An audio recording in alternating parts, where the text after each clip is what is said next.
We welcome you to Eldridge Park in Orleans for game number 28 on the season for your Orleans Firebirds. The final week and a half of the 2021 Cape League schedule begins tonight as your Orleans Firebirds host the Bourne Braves, the best team on the Cape, right here on the Birds Broadcast Network.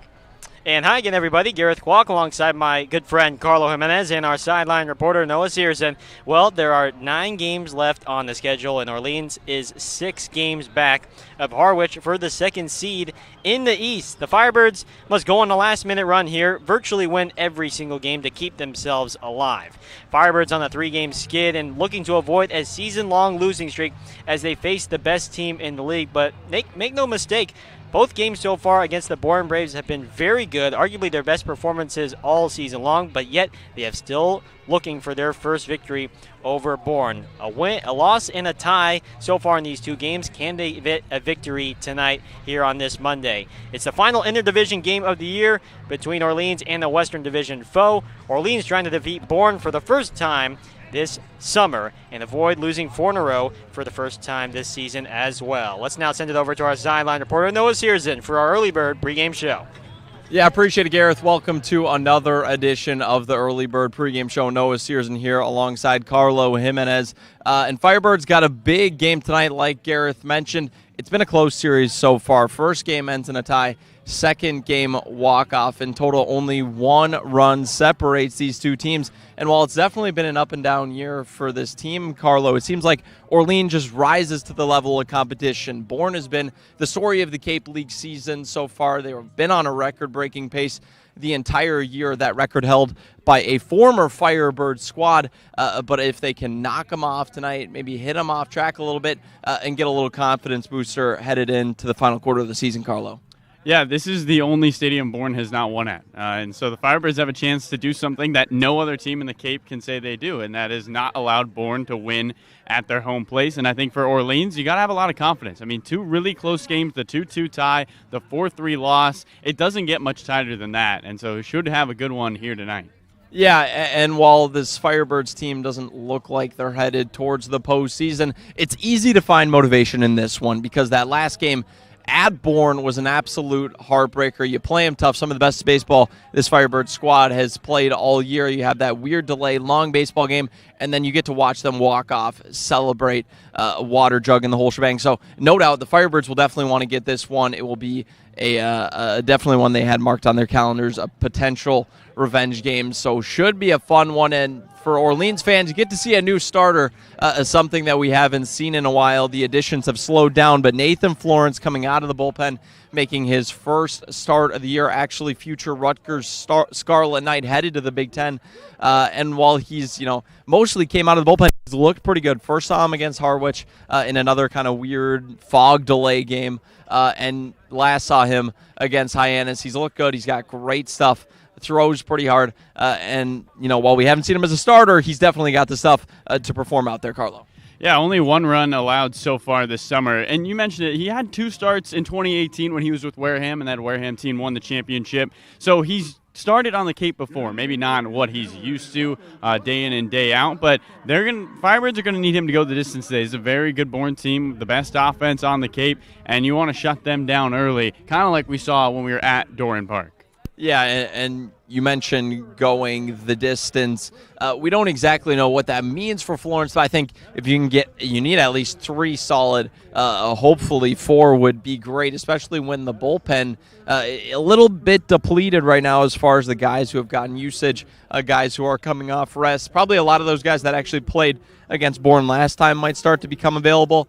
but you definitely need a good start out of Florence today. You also need the bats to get started. You mentioned to me over, 20 runners left on base in the 2 prior games against Bourne. So while pitching's important, Carlo, it's also going to be immensely important that the Firebirds not only get guys on the base, something that they've not had trouble doing. They're getting on base a lot, but the clutch hitting hasn't been there, and that's really what's been, a tough thing for them, not only in these last couple Bourne games, but this week overall. Yeah, I mean, what comes to mind last time we're at Doran Park, top of the first inning, Firebirds get their first 2 guys aboard. Keishel with a single, Chatinier walks in, nobody comes around to score. And you just can't have innings like that when you're trying to beat the best team on the Cape who's lost 4 games this entire summer. So for the Firebirds, you have to treat every inning kind of like it's the 9th inning, a must-score inning to beat a team like Bourne. Yeah, when we've watched the Firebirds this season, they're at their best when they score early on, get that confidence going, and that usually results in further innings, putting more runs on the board. So that's the story. That's the setup. Needless to say, it's going to be a fun game, Carlo. Beautiful night here at Eldridge. Got some great fans in the stands, and this is the one the Firebirds can finally get back after that tough loss later last week, rather. But when we're thinking about what the Firebirds need to do if they want to get the revenge game, knock off the best team in the Cape this season, Carlo, what's your key to the game? Yeah, you touched on it a little bit earlier, but it's going to be, can you put runs on the board early? The game at Doran Park, the Firebirds were always fighting from behind, always trying to regain or tie the game. Can you put the pressure on Bourne? I mean, even the 2-2 tie here, Bourne was able to get the first run of the game. Can you score early and make Bourne play from behind? Something they're not totally comfortable with this summer.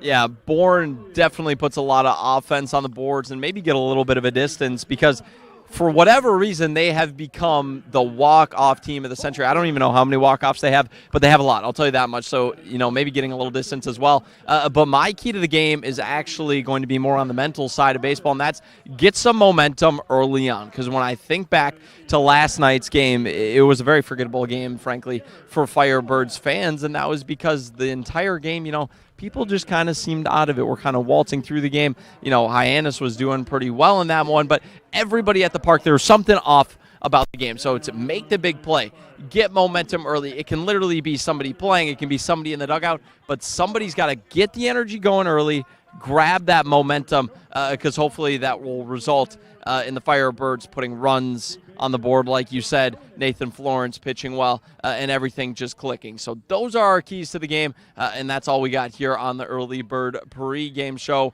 Almost time for first pitch, so alongside Carlo Jimenez, I'll let him run over back to the booth. I'm Noah Searson, sending it back to Gareth for National Anthem, and then first pitch at 7. Gareth?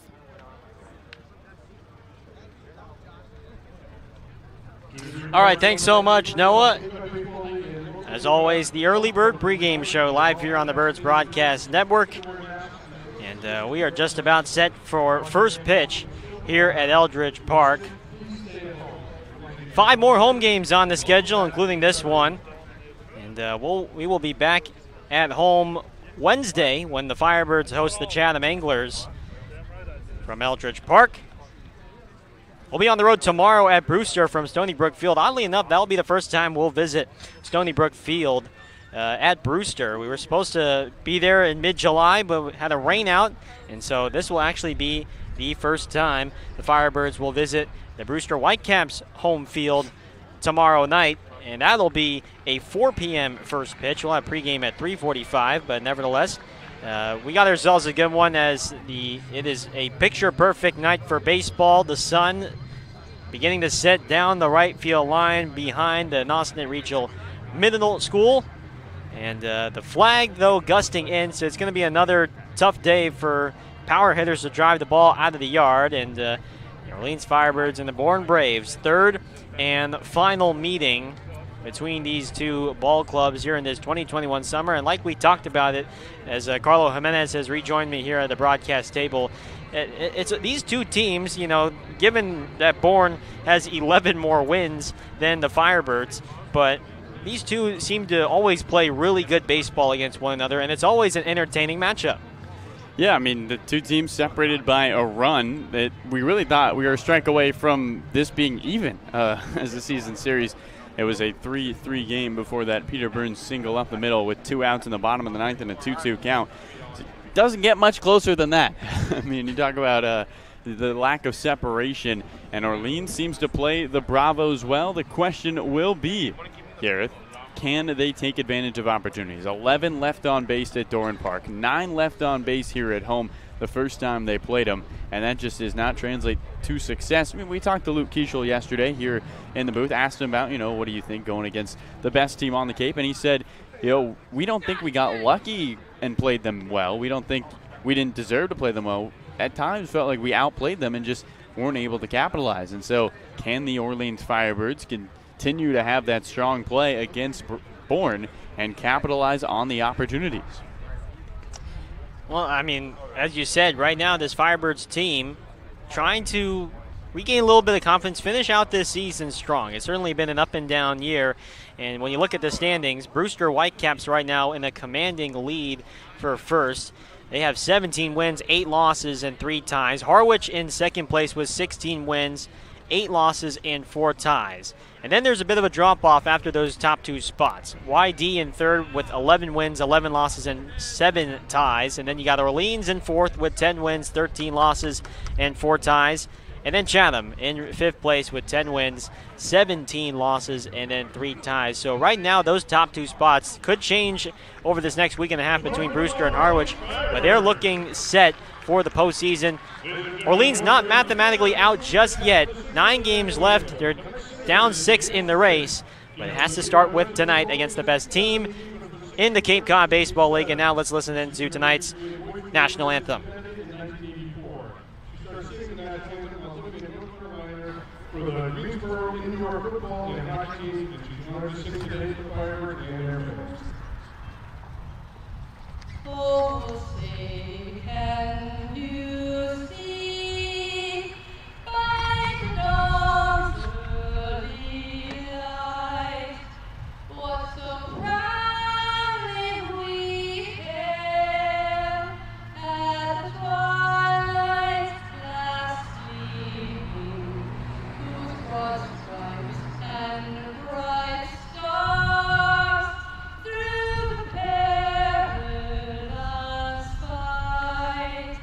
O'er the ramparts we watched were so gallantly streaming, and the throng its red blue, the bombs bursting gave proof through the night that our flag was still there.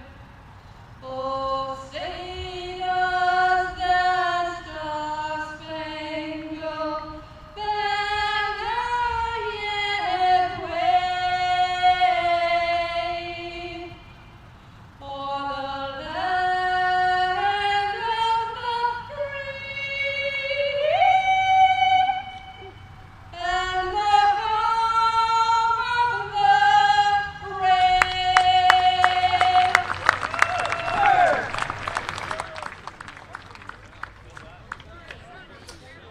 And a nice singing of our national anthem here tonight. And now let's take a look at the starting lineup for the Bourne Braves and for manager Harvey Shapiro.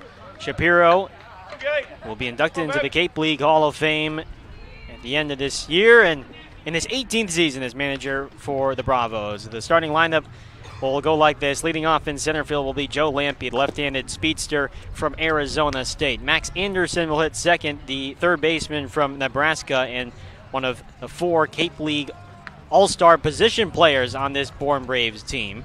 Hitting third, Dalton Rushing, the first baseman from Louisville. Hitting fourth, Colby Thomas, the right fielder and the sophomore from Mercer. Hitting fifth, Tanner Schobel, the sophomore from Virginia Tech. He'll be playing shortstop. Nick Goodwin, the rising sophomore from Kansas State. He will hit sixth and play left field. And then Zach Agnes from East Carolina University. He'll hit seventh and play second base. Josh Moreland, his fellow teammate from East Carolina, will be the DH and hit eighth. And then batting ninth, John Garcia, the future Grambling State catcher. He'll be behind the plate and hitting 9th. Defensive alignment for Orleans today will look like this. Jack Bolger getting the start in left field, Chase DeLather in center field, and then Luke Keishel getting his first start of the summer out in right. Tyler Locklear at third base, David Marcano at shortstop with Peyton Chanier at second, and Trey Harmon at first. And behind the plate doing the catching is Garrett Guillemette. For tonight's starting pitcher for the Firebirds, making his first start on the summer, it's going to be the right-hander, the rising senior committed to Rutgers, Nathan Florence, a 6'3", 210-pound right-hander from Wilbraham, Massachusetts. He's a local guy making his third appearance on the summer, his first start, and he has a 2.07 ERA in 4 1/3 innings pitched, 9 strikeouts over 3 walks. And the first pitch of Joe Lampe, left-handed batter, and he takes a fastball on the outside corner at 88 miles an hour. First strike one. And we get things started at 7:01 p.m. local time. From the windup, here's the 0-1. Lampe takes high and outside, 1 ball, 1 strike. Florence last appeared last Monday at Hyannis in that 13-1 loss, where he pitched 3 2/3 innings and had 7 strikeouts over 2 walks. Takes a fastball on the outside corner for strike 2. 1-2 to Lampe, the Arizona State center fielder. One of the fastest guys in college baseball against Florence. 1-2. Fastball outside again. 2-2. Lampe hitting .281. No home runs. He's got 8 runs batted in on the summer for Bourne. 2-2 pitch from Florence. And a chopper over to second. Chanier fields it off his left foot. Throws over to first in time. 1 away. And that's how this game gets started, with an opening ground out to the Ole Miss second baseman, Peyton Chanier. From Florence, you're going to see a fastball that will top out around 94. 2 other pitches for him, curveball and the changeup. Curveball sits 75, 78. Changeup low 80s, 82, 85. Lefties a little more success than righties off Florence. First pitch to Max Anderson, right-handed bat, is a breaking ball on the outside corner for a called strike. 0-1. Anderson hitting .318, a home run, 8 runs batted in. One of 4 All-Stars that are position players on this Bourne Braves team, as he waves and misses at the fastball. And it's now 0-2. The rising sophomore from the University of Nebraska and the Big Ten Freshman of the Year. 0-2 pitch up high from Florence, working quickly, and it's 1-2. Florence, in that last appearance against Hyannis, he did give up 4 runs, but none of them were earned. 1-2. Big curveball bounced up the middle. Marcano to his left behind the bag. Throw on the run to first. Got him. The NJIT shortstop, David Marcano, flashing some leather up the middle. And there's 2 groundouts for Nathan Florence right off the bat, 2 away.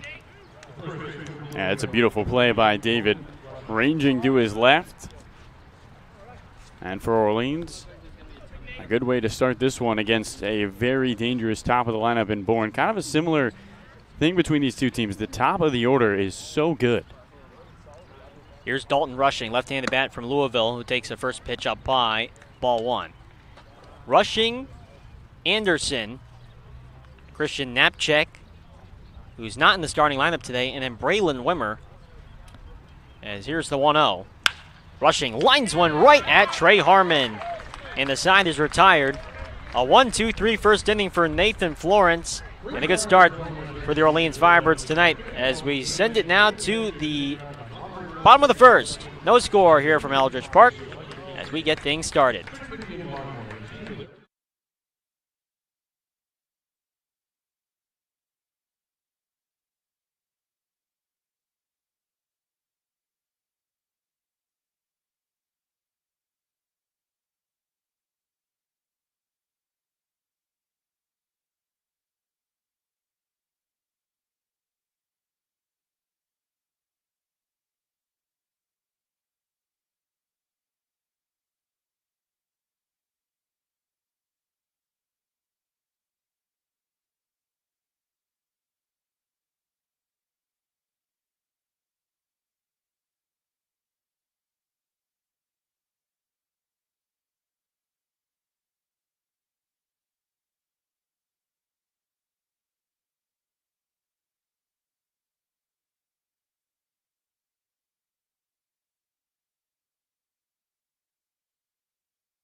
Bottom one here from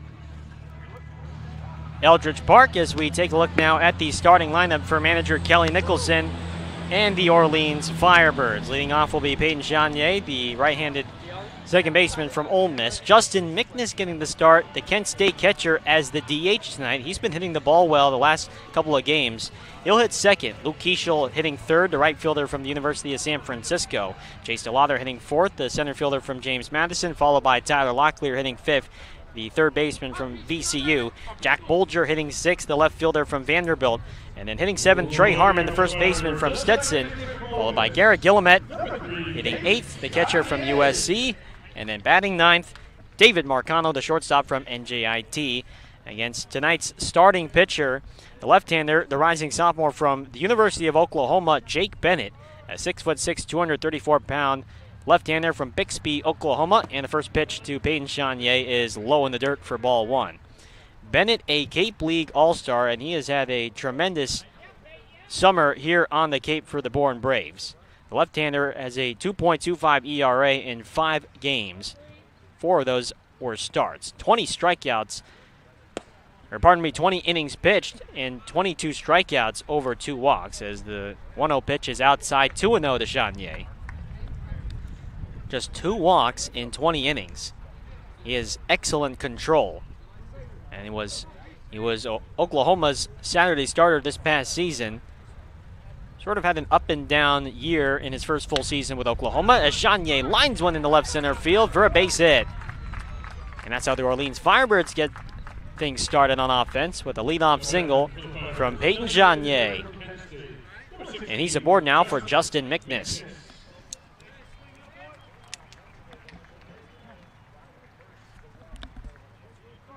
Mickness, left-handed bat, hitting .263, a home run, 4 runs batted in for the catcher from Kent State.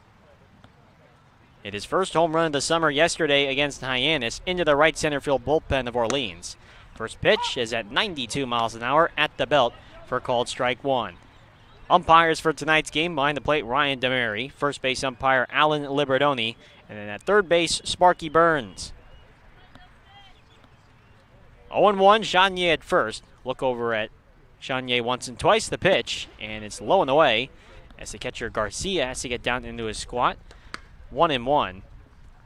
Defensive alignment for Bourne. Goodwin in left, Lampe in center, Thomas in right. Anderson at third, Schobel at short with Agnos at second and rushing at first. John Garcia behind the plate doing the catching. 1-1 pitch is a ground ball to third, fielded by Anderson. Over to second for one. Agnes is turned to first in time for a double play. Bourne goes around the horn, 5-4-3, and there's 2 down for Luke Keishel.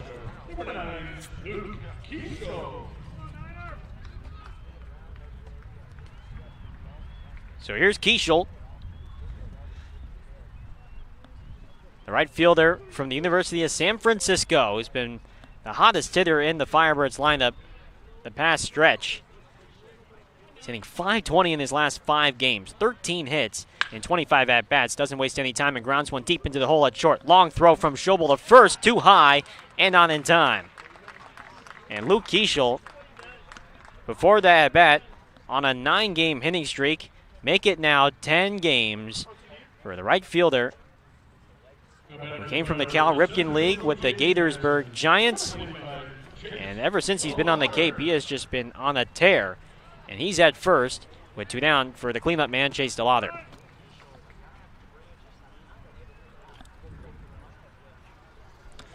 Lefty on lefty matchup here. Chase, first pitch. Keishel running on the first pitch. It's outside. Here's the throw. Head first line. Keishel's in there safely. Boy, he got a huge jump. Went on first move against Bennett. And the throw not close. Keishel in there, and he's in scoring position now for DeLauder. Second steal for Keishel this summer. First pitch was a ball, 1-0 to DeLauder. And a big chopper along the first base side. And there will be no play as rushing now has it. Throws over to third to check on Keishel. He's in there. Big bouncing ball off of DeLauder's bat. Don't typically see those from the powerful center fielder from James Madison. But with nobody covering first, looked like there was some miscommunication between the pitcher, Bennett, and the first baseman rushing. Both went after that baseball, and nobody covered first, and it's an infield hit for Chase. Runners on the corners now for Tyler Locklear. And great speed on the base pass for Orleans. You got to take advantage here against Bourne.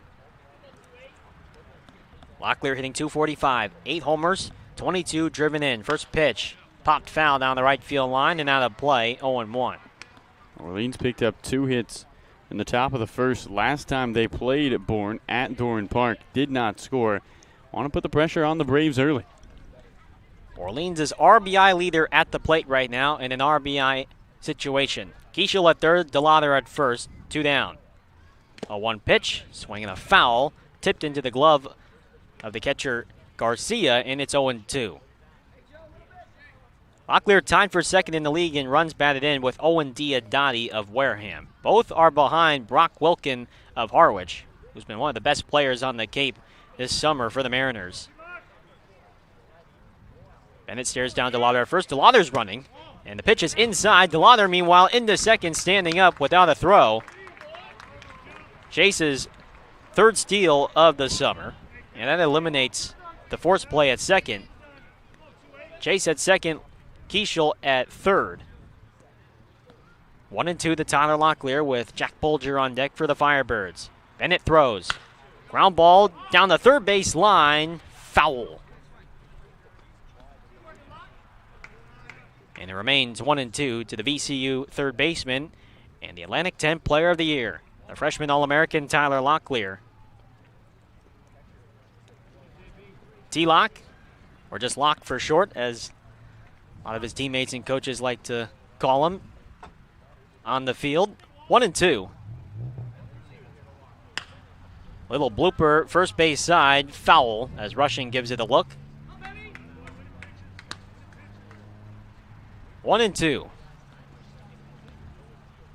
Firebirds looking to avoid losing 4 in a row for the first time this summer. Bourne trying to defeat Orleans on home turf and become the only team to beat everybody on enemy territory here on the Cape. 1-2. In the dirt, good block by Garcia out in front of him. Keishel will scamper back to third, and it's 2-2. And a good at-bat here from Tyler Locklear, making Bennett work on the mound, all ready for him today. Just 15 pitches in this inning, but Orleans with 3 hits. Need to take advantage. 20 runners left on in the 2 games against Bourne for Orleans. Bourne has defeated every other Cape League team at their own stadium except for Orleans. Locklear on the 2-2, high drive, deep to left field. Goodwin doesn't even move. It is gone. Bye-bye, birdie.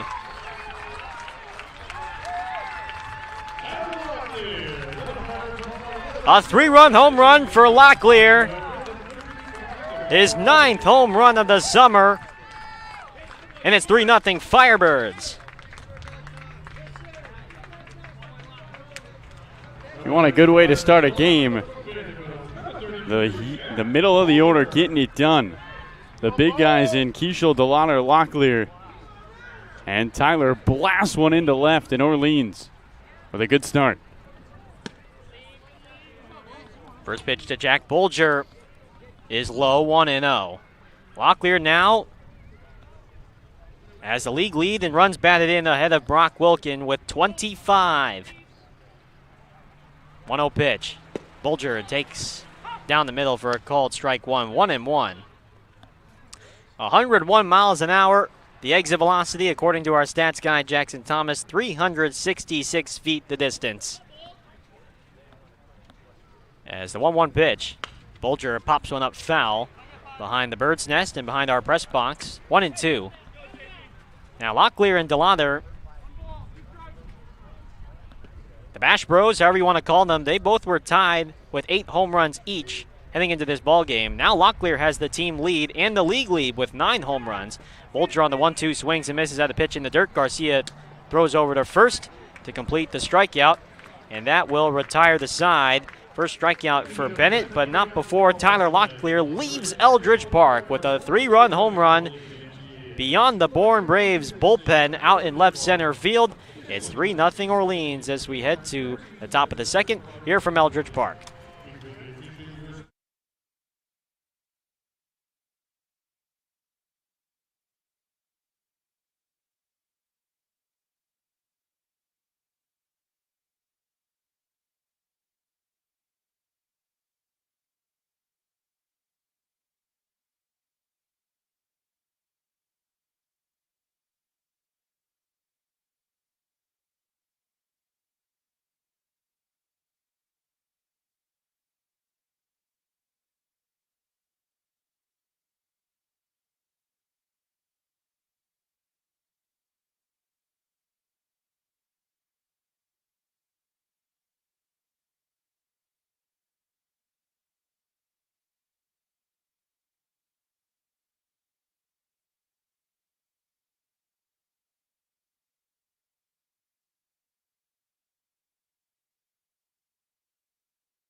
A 3-run home run for Tyler Locklear, who now has 5 home runs in his last 8 games.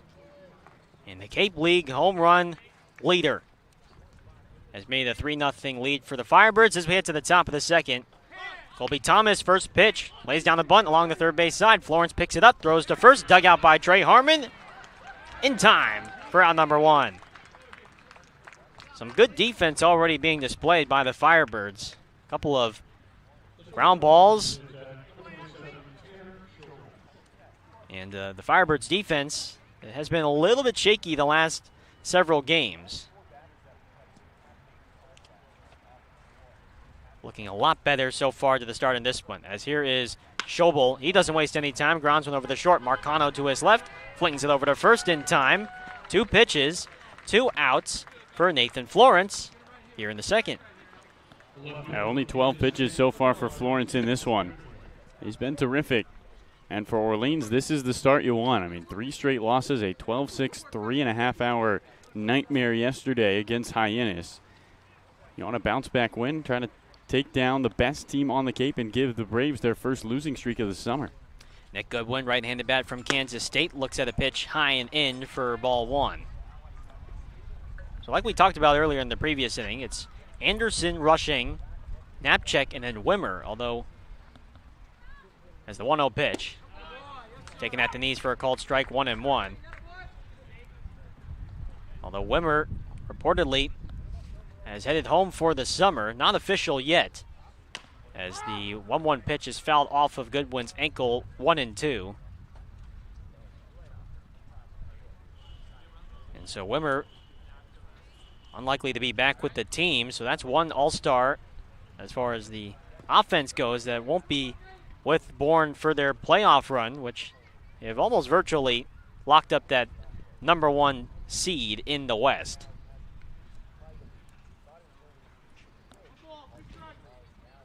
One ball, 2 strikes to Goodwin, hitting .207 on the summer. Fastball up high, 2-2. Goodwin just 1 for his last 25 at the plate. A 2021 collegiate freshman All-American. 2-2, breaking ball, swing and a miss. Florence gets Goodwin swinging. Strikeout number 1 for Nathan Florence. And 6 up, 6 down for the future Rutgers Scarlet Knight as we head now to the bottom of the second. 3-0 Firebirds when we come back. The Cape Cod Baseball League would like to welcome our new sponsor, Mosquito Mary's, a locally owned, family-operated business that provides all-natural mosquito and tick control services. Call 866-ASK-MARY or go to mosquitomarys.com. Mention the Cape Cod Baseball League and get your first treatment for only $29. Cape Cod Coca-Cola thanks you for supporting the Cape Cod Baseball League and for refreshing yourself with ice-cold Coca-Cola products. Please remember to recycle your empty bottles, cans, and all other recyclable materials. It takes only 6 recycled plastic bottles to make a new baseball cap. All right, thanks so much, Carlo. 3-0 Orleans here, as this is game number 28 on the schedule for the Firebirds. Final week and a half here in this 2021 summer. Orleans versus Bourne, third and final meeting. Second time Bourne has come on the road here to Eldridge Park. And like we've talked about, every game has been very competitive, defined by good pitching and timely hitting. And so far, the Firebirds have jumped out on top. Tyler Locklear with a 3-run home run to left field. Boy, has he really turned it on ever since getting into a bit of a slump in the middle of the season. He is finishing out the season real strong, especially with the home run power that he was able to produce in the regular season for the Virginia Commonwealth Rams. And where he hit 16 home runs in the spring. So the 7, 8, and 9 batters are due up here against Jake Bennett, the lefty from Oklahoma. Trey Harmon, Garrett Guillemette, and David Marcano. And the first pitch from Bennett to Harmon is a fastball that misses the outside corner for ball 1. Trey Harmon hitting .259 on the summer. He does have 3 runs batted in. And from the windup, the 1-0. And a slider, check swing, and yes, says home plate umpire Ryan DeMary. Doesn't even need the appeal, 1-1. Harmon, who went 1 for 5 yesterday, had an RBI single in the loss versus Hyannis. 1-1. Swinging a pop-up foul onto the hill, and it's 1-2. Very good crowd on hand here at Eldridge Park as the sun, now almost a slight pink down the right field line beyond Nauset Regional Middle School. 1-2 pitch, breaking ball taken in the dirt. 2-2 as it begins to set and begins to illuminate a nice pinkish color along the right field line. Wind blowing in here at Eldridge, 2-2. Harmon takes a changeup just a bit outside from Bennett, and it's 3-2. The Cape League All-Star Bennett, he was a freshman All-American last year in the 2020 shortened season. Went 3-0 with a .75 ERA. As a 3-2, Bennett misses up high. Harmon with a good at-bat, took some close pitches from the left-hander, and he draws a leadoff walk to begin the second. Yeah, Bennett had never given up 3 earned runs in an outing. In fact, the most he had given up was 2, and that was once against Chatham in Bourne's 3-3 tie on June 28th. So he is in uncharted waters. Here's Guillemette, first pitch swing, high fly ball into right center field. Coming on over is Thomas, settling underneath it, and he reaches up and makes the catch for the first out. Bennett had good numbers in 2020, but wasn't necessarily to replicate that success in 2021. He made 16 appearances, he had 13 starts, an ERA, though, of over 6.3. 55 in the third innings pitched, had 60 strikeouts, over 13 walks. So he's a guy that, again, doesn't walk very many hitters at all. As David Marcano steps in and shows bunt, and he lays it right along that third base side. Bennett gloves it, and there will be no throw. No play. David Marcano lays down a perfect bunt right on the third base line, right on the grass. And an infield bunt single for Marcano, and they're second and first with 1 out for Peyton Chanier. I'm sure Marcano's happy about that, but you know who's the happiest is Brendan Eigenbrodt, the team working on bunting earlier today. Bunting between 2 cones down the left and right field line, and David putting those skills to work. Chanier, first pitch, takes a high strike with a breaking ball at the belt, 0-1. Laced a single in the left center in his first at-bat to lead off the game for the Firebirds in the first. Trey Harmon at second, David Marcano at first. Harmon doesn't have great speed at second. The 0-1. And a swing and a miss. Nice changeup from Bennett, and Chanier down in the count, 0-2. Yeah, Peyton's trying to double up the scoreboard with that swing. Bennett, a Cape League All-Star, facing another Cape League All-Star, Peyton Chanier. Peyton staring him down with his bat in his hand now. Goes into his stance. 0-2. The pitch. Swinging a pop-up foul. And it's still 0-2 to Chanier. Another note on Bennett. His 5 hits so far, he's given up the most, tying the most in a single outing. Last time out against Falmouth, he went 4 and allowed 5 hits, just 1 earned run. So, again, not the start you'd expect from this all-star pitcher for Bourne. The Firebirds offense, one of the best on the Cape, getting to him early. 0-2 pitch. And a curveball blocked in the dirt by Garcia behind the plate. 1-2. So Peyton's leadoff hit in the first. He has now collected a hit in 14 of his 19 games here with Orleans, which is really just incredible. He's been able to really not skip a beat since the regular season with Ole Miss in their run to the Super Regional in Tucson when they fell to the Arizona Wildcats. 1-2. Swing and a miss. Change up from Bennett, and Chanier goes down swinging. Strikeout number 2 for Jake Bennett. And here comes Justin Mickness now with 2 on and 2 out.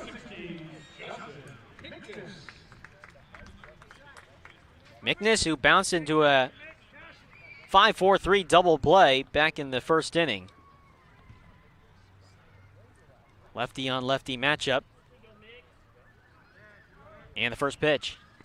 In the dirt, another good block by Garcia. Boy, he's been already very busy behind the plate. Getting down and dirty to block all these pitches in the dirt. 2 innings in, 1 ball, no strikes. To Justin Mickness, the Kent State catcher.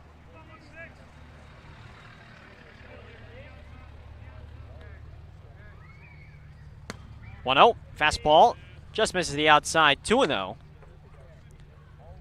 Mickness, prior to this game, facing against left-handed pitchers, he's hitting just 200. Just 1 hit in 5 at-bats. Doesn't get too many opportunities. 2-0.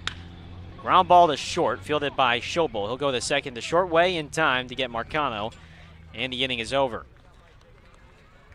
No runs on 1 hit, no errors, and 2 are left stranded for Orleans against Jake Bennett as we head to the third with Orleans up 3-0 over Bourne when we come back.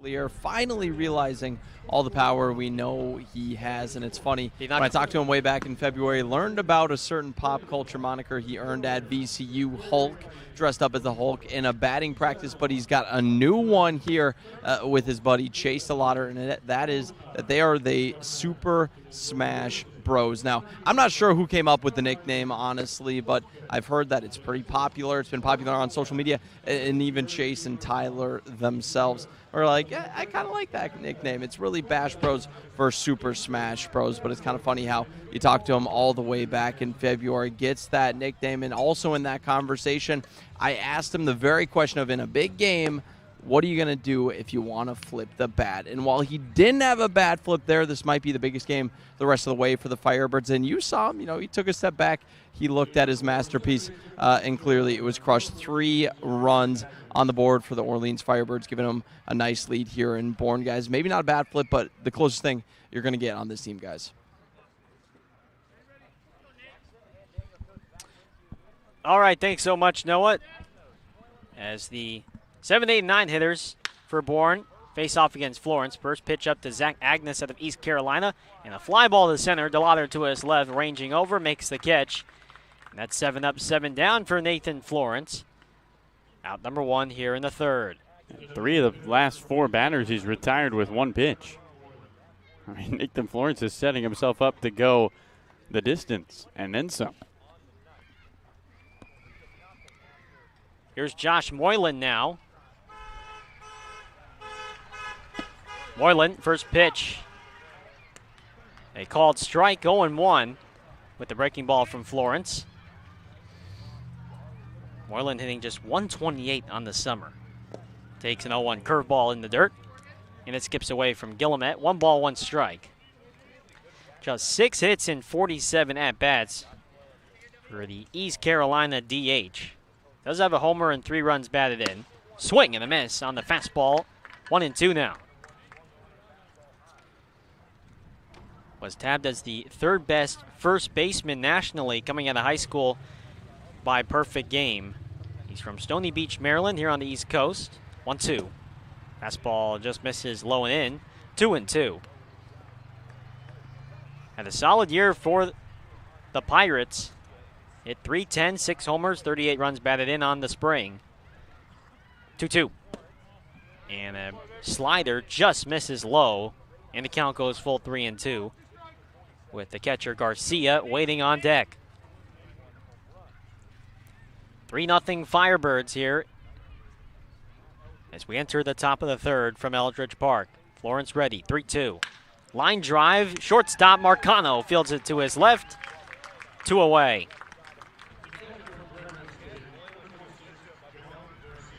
David Marcano barely had to move out there at short. And there's 2 down, nobody on for John Garcia. The rising sophomore committed to Grambling State. And the first pitch, he takes a curveball low.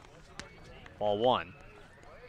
Florence is trying to pepper the bottom of the zone with those breaking balls, but hasn't got the strike calls. 1-0 pitch. Fastball, low and away. 2-0. Garcia activated on the roster just on Wednesday. Spent the last season at Monroe College, which is a JUCO in the Bronx, and will now transfer to Grambling State and continue his college career. Takes a fastball outside, 3-0 to the number 9 hitter in the order, John Garcia. Ready for the 3-0. And Florence loses him with a high fastball, not close. And that's ball 4, the first base runner of the ball game for the Bourne Braves. And it comes on a walk to Garcia, the number 9 guy. And here comes Lampy now in the top of the order for Bourne. Lampy bounced out to second to begin the game in the 1st for the Braves. Left-handed batter. First pitch. Shows bunt, pulls it back, and takes it low and in for ball 1. Lampy, who was a transfer to Arizona State this past season, and the fastest guys in the country, and one of the best center fielders defensively, as Florence misses up high for ball 2. That's 6 straight balls, and Garrett Guillemette will call for time and go talk to Florence out on the mound. Yeah, Guillemette must see something that Florence doesn't. It looked like Nathan was shaking him off a couple times in that last at-bat to John Garcia. And so those two just trying to get on the same page as Guillemette will jog back behind the plate. Lampy, who transferred to Arizona State from Santa Rosa Junior College in the shortened 2020 season. 2-0 pitch. Slider at the knees for a called strike 1, 2-1. Yeah, Florence tried that same pitch twice against Garcia. Was unable to find the zone, and a good one there. Lampy, good friends with Spencer Torkelson, the number 1 overall pick from a year ago. Lampy shows bunt now and pops it up foul down the third base side, and it's now 2-2. He and Torkelson are from the same hometown up in Northern California, up in Petaluma. Went to the same high school at Casa Grande. And they keep in touch every once in a while.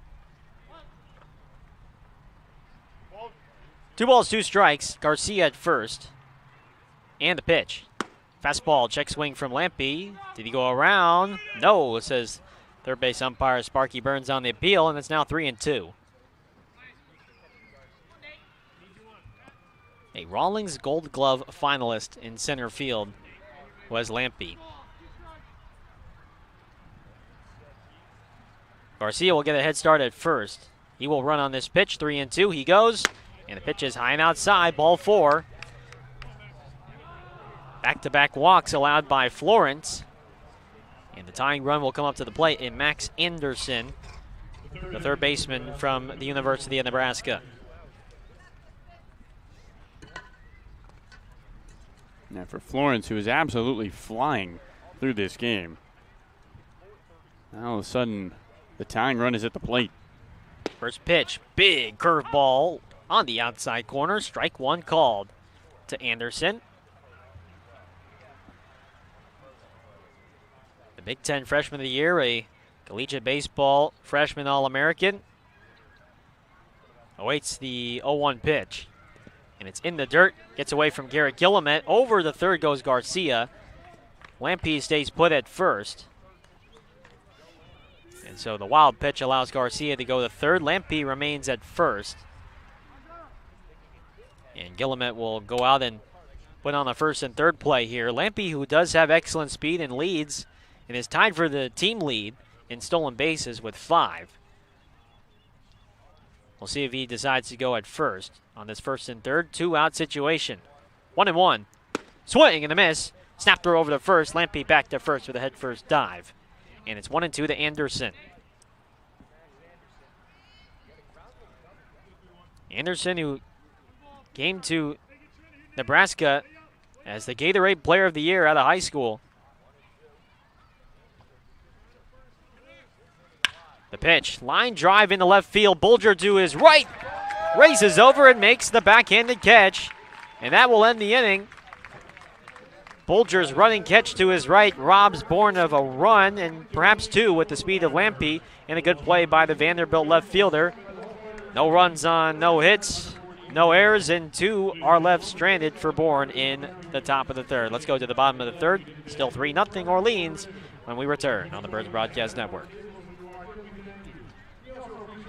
Well, let's update our audience on what's going on around the Cape Cod Baseball League. Carlo Jimenez bringing this one to you. Final from Red Wilson Field. Wareham dominates against YD, a 12-2 win that only goes 7 innings at lightless Red Wilson. 4 other games in action right now. Bottom of the 5th at McKeon Park. And guess what? The Hyannis Harbor Hawks might be on their way to another win. A 12-3 advantage over the Catuit Cavaliers. Hyannis is 4-3 in their last 7 and on their way to 5-3 in their last 8. Top of the 4th and what is probably the best game of the night at White House Field, Harwich and Brewster. And no surprise there, a pitcher's duel between 2 of the top pitching staffs on the Cape. Those 2 teams even at nada. Top of the 3rd at Veterans Field, not too far from here. Chatham Anglers also trying to end a 3-game slide like the Orleans Firebirds, and they have a 2-0 lead over the Falmouth Commodores. 3 games in action besides this one, 1 game complete, and that's your Cape Cod Baseball League update.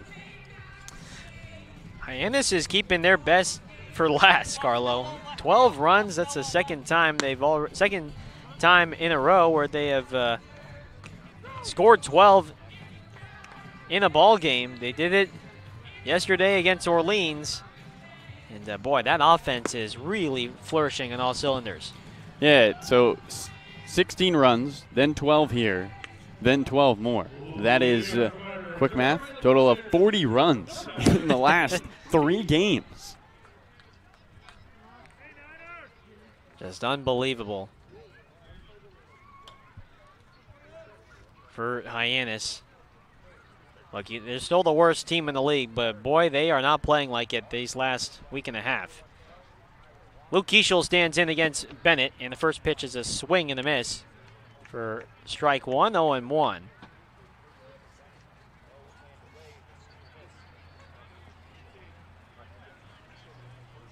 No balls in the strike. Bennett from the wind, 0-1. Popped up foul down the right field line. And it's 0-2. Keischel today with an infield hit to the shortstop. And he kept the inning alive. And eventually score on the Tyler Locklear 3-run home run, the 0-2. Ground ball through the legs of the pitcher Bennett, fielded by the shortstop Schobel. His throw to first, dug out by the first baseman, rushing in time for out number 1.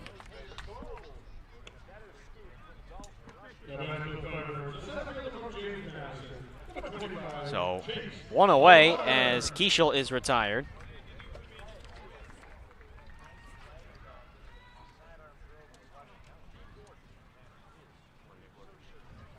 And Lucas Costello has entered the game and is now playing left field for Nick Goodwin. Here's DeLather. First pitch is outside for ball 1. And so the Wake Forest outfielder comes in early here in the 3rd inning as Bennett paints the outside with a fastball, 1-1. 3-0 Firebirds. DeLather with an infield hit as well back in the 1st against Bennett. 1-1 is low and outside, 2-1.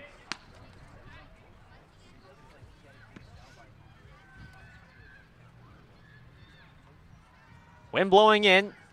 Now the light's starting to come on here at Eldridge Park. 2-1 pitch. DeLather takes high and outside, 3-1.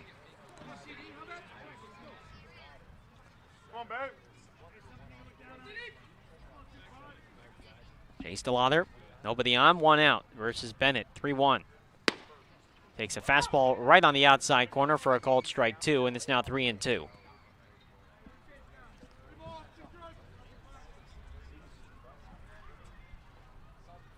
Who no longer is tied for the team lead in home runs with Tyler Locklear, and he swings and misses at a changeup on the full count pitch. And there's 2 away here in the 3rd.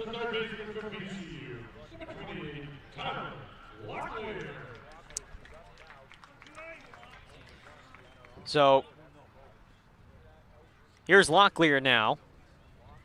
Strikeout number 3 on the ball game for Jake Bennett. Locklear, who drove one deep into the Bourne Braves bullpen back in their 1st, a 3-run home run. Grounds this one to 2nd, fielded by Agnes, and his throw to 1st in time for out number 3. Jake Bennett with a nice bounce back inning, a 1-2-3 3rd against the heart of the Orleans Firebirds order. We'll head now to the 4th. Carlo Jimenez will have the play-by-play innings 4 through 6 here on the Birds Broadcast Network, with Orleans up 3-0 over Bourne. And now let's go to our sideline reporter, Noah Searson. Noah? Round of trivia. I actually had trivia last night and didn't get a chance to read the answer, but Chad McKenzie got it. The question was, Cole Bradley, how hard can he throw on a crow hop? He claims 82. Chad guessed 84, so kudos to him on that. But we got another set of trivia tonight, and it has to do with starter Nathan Florence. It's the simple question of, Nathan Florence, pitcher, like I said, he is the only Firebird on the roster currently from which conference? This is a little bit of a tricky question, so it might not be the first answer you think, but Nathan Florence, like I said, pitcher on the mound, he's the only representative of what conference on the Firebirds roster. We'll throw that up on Twitter at Orleans Firebirds, hashtag Bird Gang, get them in there. But until then, when I read the answer in the bottom of the 8th, I'll send it to Carlo Jimenez in the booth for this one. Appreciate it, Noah. Thanks as always for the trivia question. Got to keep our audience on their toes, Gareth. No nights off here at Eldridge Park. No nights off whatsoever. Left-handed batter Dalton Rushing will begin the top of the 4th inning. Orleans 3, Bourne nothing here at Eldridge Park. It'll be Rushing, Thomas, and Schobel for the Braves. Florence begins his 4th inning of work. He deals. Check swing. Did he go? Sparky Burns says no. And Rushing takes a ball downstairs. 1 ball and no strikes. Rushing lined out to the first baseman, Harmon, his first time up. The 1-0. Strike on the inside edge. 1 ball, 1 strike. Sun has set behind Nauset Middle School. Nauset Regional Middle School. Down the right field line. Partly cloudy skies. 1-1. Low again. 2 balls and a strike to Rushing. Dalton Rushing in a funk. 0 for his last 11. His longest hitless streak of the summer. The 2-1. Strike 2. Catches the outside edge. 2 balls and 2 strikes to Rushing. Rushing without a hit in his last 3 games. And that streak began at Doran Park against Orleans. He was 0 for 4. The 2-2. Low. 3 balls and 2 strikes to Rushing. The Cape League All-Star. Rising sophomore out of Louisville.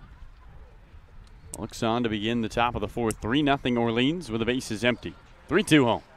Swing and a miss. Down goes Dalton Rushing. Strikeout number 2 for Nathan Florence. And a good way to start the top of the fourth, as up comes Colby Thomas, the right-handed batter.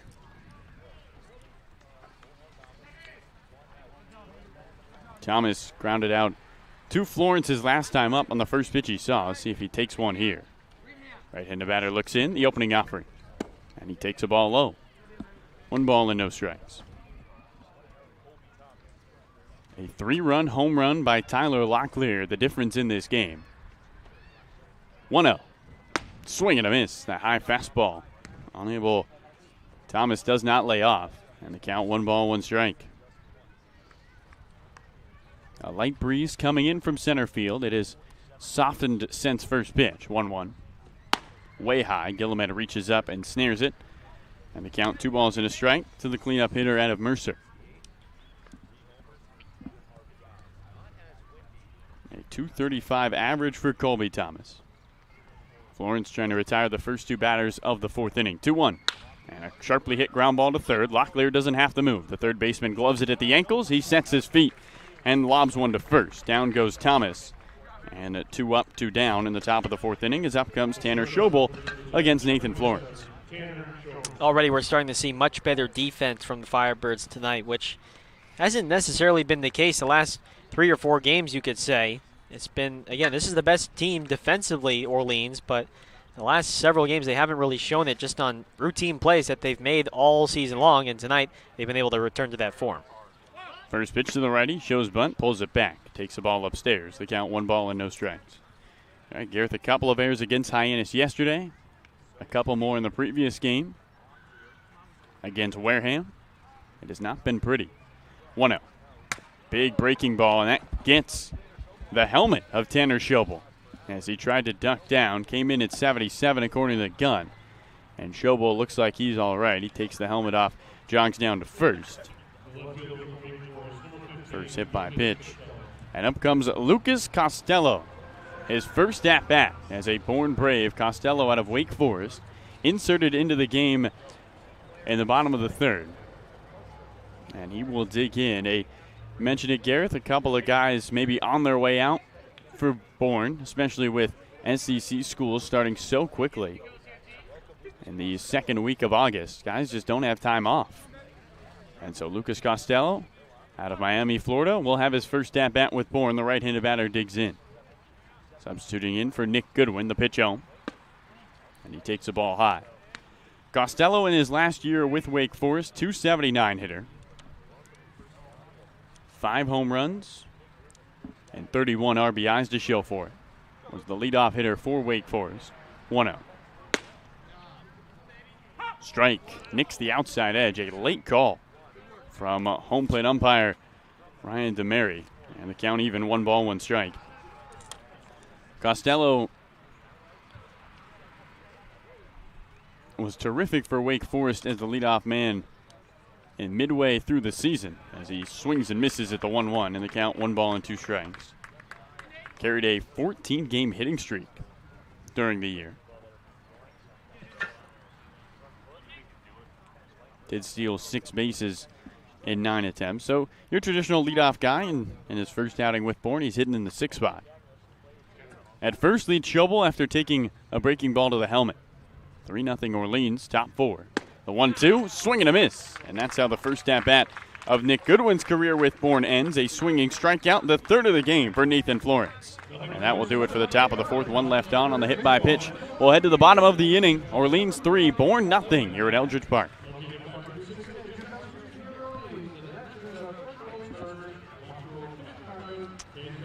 All right, fans, tonight's game is sponsored by Franklin Sports. The Orleans Firebirds would like to thank Franklin Sports for their sponsorship of the Cape Cod Baseball League. Franklin is yet again proud to be the official batting glove of the Cape Cod Baseball League.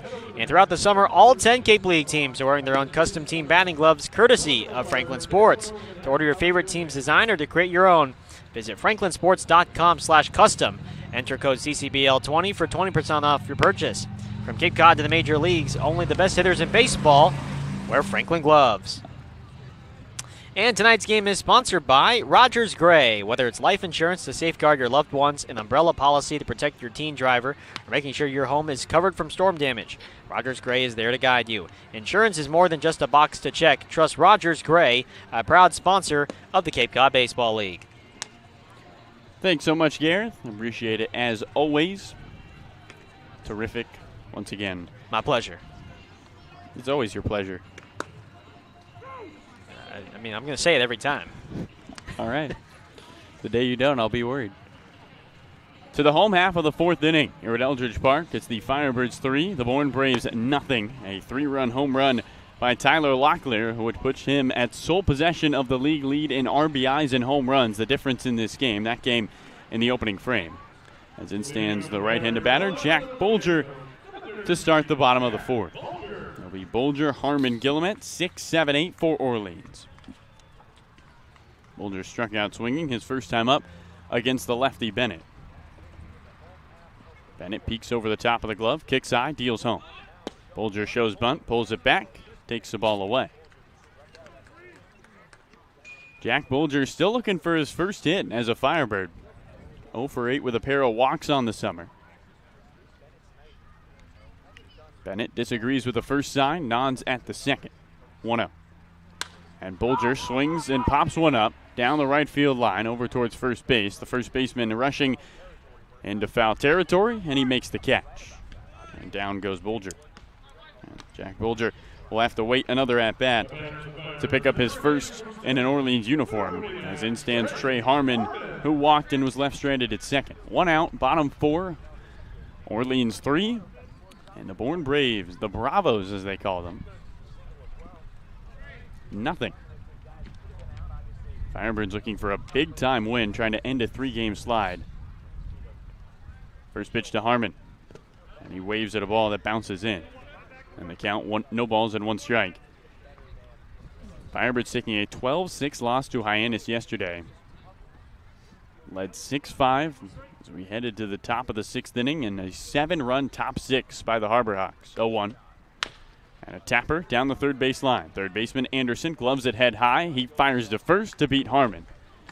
2 quick outs for Jake Bennett. And up comes Garrett Gilliman.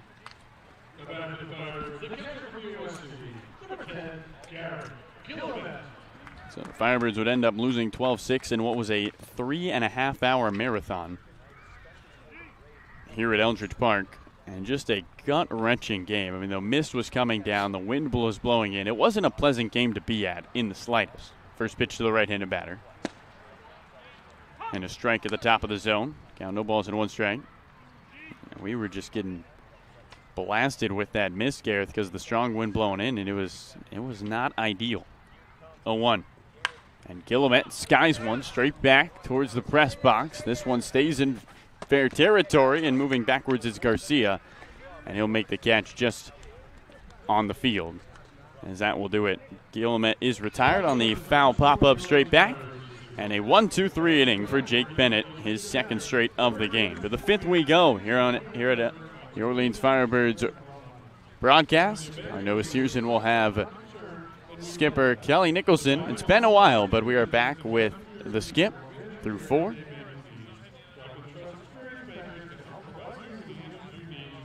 Always appreciate skipper Kelly Nicholson taking his time to talk to Noah Searson midway through this game. As Skip gets off the railing and takes the trot over towards our sideline reporter. And Noah, whenever you're ready, go ahead and take it away with Skip.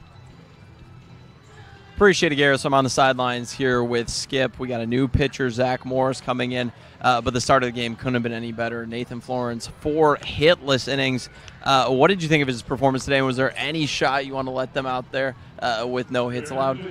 No, he was on a 60 limit pitch count tonight, and, yeah, he threw the ball really well. And then overall, whether it's the Locklear home run or maybe the team coming in with a little bit of a chip on their shoulders, but it seems like the energy is higher, spirit's a little bit higher. So what have you thought of just not only the play on the field, Firebirds off to a hot start, but just the overall mojo of the squad? Yeah, it's good, man. And I think anytime you jump off to you drop a 3 spot in the first, it's going to be good. So the energy's good right now. And then Zach Morris, the lefty, coming out right now. Are we going to see a lot of the guys that pitched against Bourne possibly? They're ready to go again? Probably after Morris, it's going to be Philby, and then hopefully we'll get to Jared Southern. All right, appreciate it, Skip. Back to you guys in the booth. Thanks, of course, to skipper Kelly Nicholson and our sideline reporter Noah Searson. The mojo is good, Gareth. Here in the bottom of the top of the 5th inning, New pitcher on the mound for Orleans, and it's Zach Morris, the rising junior out of Arkansas. Morris has been one of the better relievers out of the pen for Orleans. A 1.97 ERA in 13 2/3. His last outing, like Mr. Searson mentioned, came against this Bourne team, went an inning and 2/3, walked 3, gave up just 1 hit and 1 run in his 11 batters that he has faced. But Morris has really started to settle in with the Firebirds. In his last 2 outings, you go back to the long one against YD, he has given up just 1 run in 7 2/3. So he's been terrific. Gareth, what can we expect from Mr. Morris? Yeah, what you're going to see from Zach Morris, left-hander, will come over the top with his arm slot. His fastball will run around 91 to 94. You'll get mostly 91, 92s, a couple 93s, and he does have a big curveball as well. He does have a changeup that he'll throw from time to time as well, but he's mostly a 2-pitch guy with that changeup coming in as well occasionally. So in stands already Zachary Agnos with the bases empty, and he looks at a first pitch strike on the outside. Lefty on righty here. Morris, one of the best left-handed arms out of the pen for Orleans. Agnos just 3 for 30 in his last 13 games. He has struggled for this Bourne team. Morris kicks 0-1. Downstairs at the shoe tops in the count. 1 ball, 1 strike. Agnos did appear in that win for Bourne back at Doran Park just a couple days ago. He was 0 for 1 with a walk. Came in after the thunder plus rain delay. 1-1. Misses outside. 2 balls and a strike. Bourne Braves have known to have a flair for the dramatics. A team that has walked off 3 games this summer in their 21 wins. 2-1. And a big ground ball, slow roller towards third. Locklear, the third baseman, cuts it off. His throw to first, not in time. Tyler Locklear went in front of the shortstop, David Marcano. His sidearm throw, unable to beat the speed of Zach Agnos. And the first hit of the game for the Bourne Braves comes off the first at-bat versus Zach Morris. So an opportunity for Bourne. First time they've also had the leadoff man aboard is up. In stands the left-handed batter Josh Moylan out of ECU. Morris deals home. Lefty on lefty and a first pitch strike on the inside. Moylan hitting 128 on the summer. A single home run and 3 RBIs. Morris takes 2 looks at first. Big 0-1 breaking ball, misses inside. 1 ball, 1 strike. Partly cloudy day. The clouds over the left field fence, a peachy color. None in right. Lights starting to turn on, and a great crowd here at Eldridge Park. 1-1. Strike 2. Catches the outside edge. 1 ball and 2 strikes. 3-0. Orleans leads the Bourne Braves. Top of the 5th with nobody out. Leadoff infield single by Zach Agnos. He's at first. The 1-2 pitch to the plate. And a breaking ball, grounded foul down the first base line. Moylan fights off a pitch, and he'll await another 1-2 count.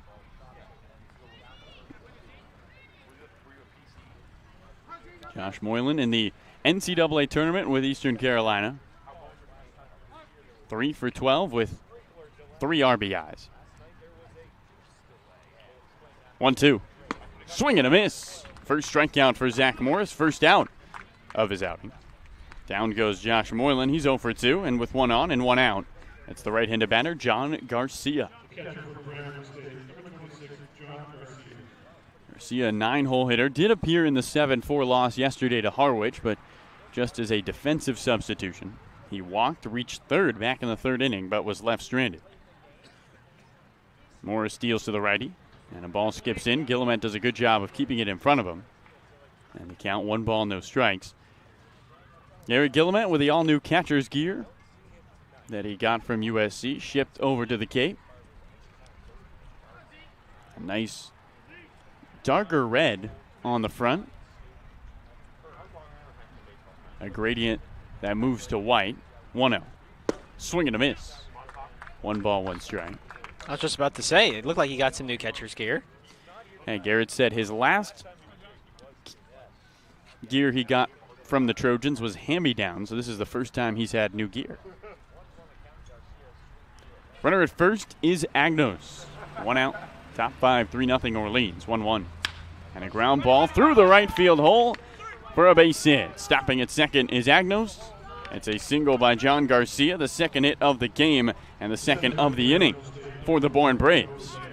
And a runner in scoring position for the leadoff hitter, Joe Lampe. Bourne trying to slice into the 3-0 Orleans lead. Not a great start for Morris out of the pen. He will continue to work out of the stretch.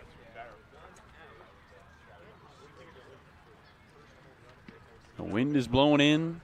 The lights are on. The clouds pink on this Monday night in Orleans, Massachusetts. A beautiful night for baseball. Morris exhales, look at second, kicks high. His pitch on, misses inside, gets away from Guillemette, and everybody will move up 90 feet. On to third goes Agnos. On to second goes John Garcia. And now 2 runners in scoring position with the tying run at the plate.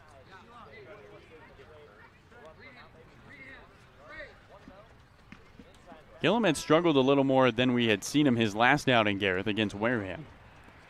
Didn't have the perfect games he usually has in which everything seems to be kept in front of him. As Morris digs back in. At third leads Agnos. At second, Garcia. Orleans protecting a 3-0 lead, and Zach Morris trying to work out of a jam with 1 out in the top of the 5th. The 1-0. And a line drive, a little looper over towards Peyton Chatinier. The second baseman charges and makes the catch. Everybody holds. An unproductive out by Joe Lampe. There's 2 away. And in stands Max Anderson trying to salvage the 2 base runners in scoring position.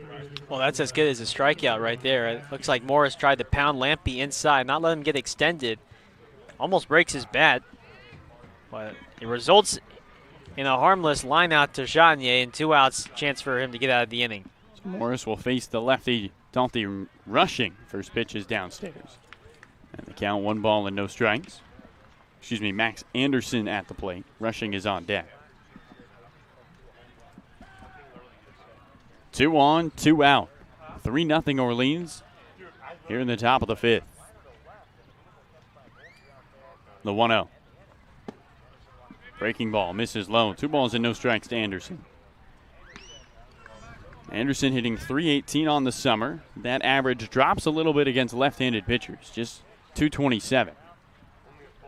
So Morris with a lefty on left. Excuse me, Anderson's a right-handed batter. I'm getting ahead of myself again. Dalton Rushing's the lefty. Here comes a 2-0. And a ground ball, third base side. Locklear dives to his left. The third baseman gobbles it up. The throw to first. In time.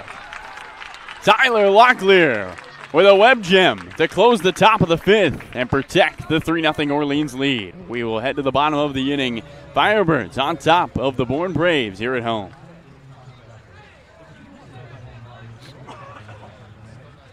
All right, fans, tonight's game is sponsored by Curry College. Curry College is where you go to become anything you want. Curry prepares students to engage in successful careers with learning beyond the classroom. Explore undergraduate programs, including new majors in sport and recreation management, graphic design, marketing, and computer science online at www.curry.edu. The 99 Restaurant and Pub is proud to be a sponsor of the Cape Cod Baseball League. Visit your local 99 and try their famous colossal lobster rolls piled high on grilled brioche and served hot, buttered, or with just the right amount of mayo and celery with fries and coleslaw. The 99, always the real deal. And tonight's game is sponsored by Milton Cat. For sales and rentals of Caterpillar machinery, generators, and marine engines, visit MiltonCat.com, your area cat dealer. Milton Cat, the Cape and Islands Caterpillar dealer, is proud to be a sponsor of today's game. Appreciate it, Gareth. And we'll do it for our PSAs today. Thanks to all our great sponsors who make the Cape possible. As we begin the bottom of the 5th inning, Orleans with a 3-0 lead over the Bourne Braves, the 21-4-3 Bourne Braves, who are looking to down the Firebirds and win at every away field this summer. Bourne has won everywhere else except Orleans. The one game between these two teams was a 2-2 tie here at Eldridge Park. And the Firebirds in the driver's seat early. Remaining out on the mound will be Jake Bennett. The lefty begins his 5th inning of work. He'll face David Marcano, Peyton Chatinier, and Justin McNiss. It is an absolutely gorgeous day for baseball. The hill is filling up, starting to become standing room only. You can always tell the hill is pretty full, Gareth, when there's a lot of people out in right center, and right center field is becoming very popular today. I mean, absolutely, and I think Kelly Nicholson put it best. Even though this is a team right now, they're 6 games behind the playoff spot, but the energy is really good today. Fans are providing a lot of great energy, and the players, I think, understand how big of a game this is and how much they want to win against this Bourne team that has had their number. A loss and a tie against this Braves team, the best team on the Cape. I think any time that has that label, you have a team with that label, with the best team, you'll want to take them down. So Marcano taps the plate twice. Right-handed batter looks on, the first pitch home. And he takes the ball away in the count, 1 ball and no strikes. Marcano, a bunt single his last time up, down the left field line. At third, Max Anderson a couple steps closer, the 1-0. Misses low, and the count, 2 balls and no strikes. The last hit by David, just his 5th of the summer. But he now has knocks in back-to-back games and had a 2-hit night, his first multi-hit game of 2021 against Wareham 2 nights ago. 2-0, swing and a miss. And the breaking ball in the count, 2 balls and 1 strike to the shortstop out of NJIT. Firebirds trying to tack on to the 3-0 lead in the bottom of the 5th. 2-1. And Marcano slices one foul down the right field line, just behind the light post and onto the hill. Somebody's going home with a baseball in the count, 2 balls and 2 strikes. Base is empty, nobody out. 5 hits for the Birds, but they all came in the first inning. 2-2. Strike 3 on the outside. Marcano is down looking. That's the 4th strikeout for Jake Bennett as he begins the bottom of the 5th with a backwards K. And in stands the right-handed batter, Peyton Chatinier.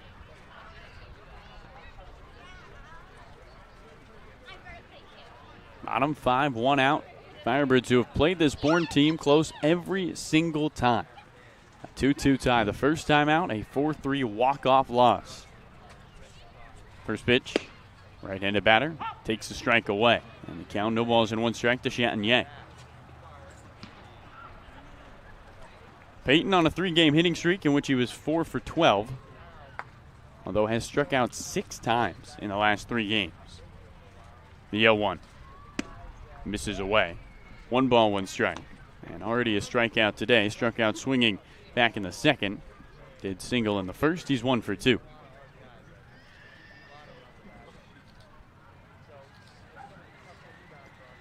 Bennett peeks over the top of the glove. Kicks and deals. 1-1. And Chatinier swings and ropes one into left field on a line. And sliding to his right is Costello. He'll make the catch. A nice play by Costello for out number 2. Peyton Chatinier hits one hard, but it finds a glove of a guy in a navy blue uniform. The left fielder Costello records out number 2, and up comes a left-handed batter, Justin McNiss. McNiss 0 for 2 today. A pair of ground outs for him. First pitch home. In the dirt. And the count, 1 ball and no strikes. A 3-0 Orleans lead thanks to a Tyler Locklear 3-run home run in the first. We are now in the bottom of the fifth. Firebirds still up 3-0. McNish looks on, the 1-0 home. Strike on the inside, 91 behind that fastball. On the count, 1 ball and 1 strike. Justin McNish got his first home run of the summer. Last time out against Hyannis. Smacked one over the right field wall.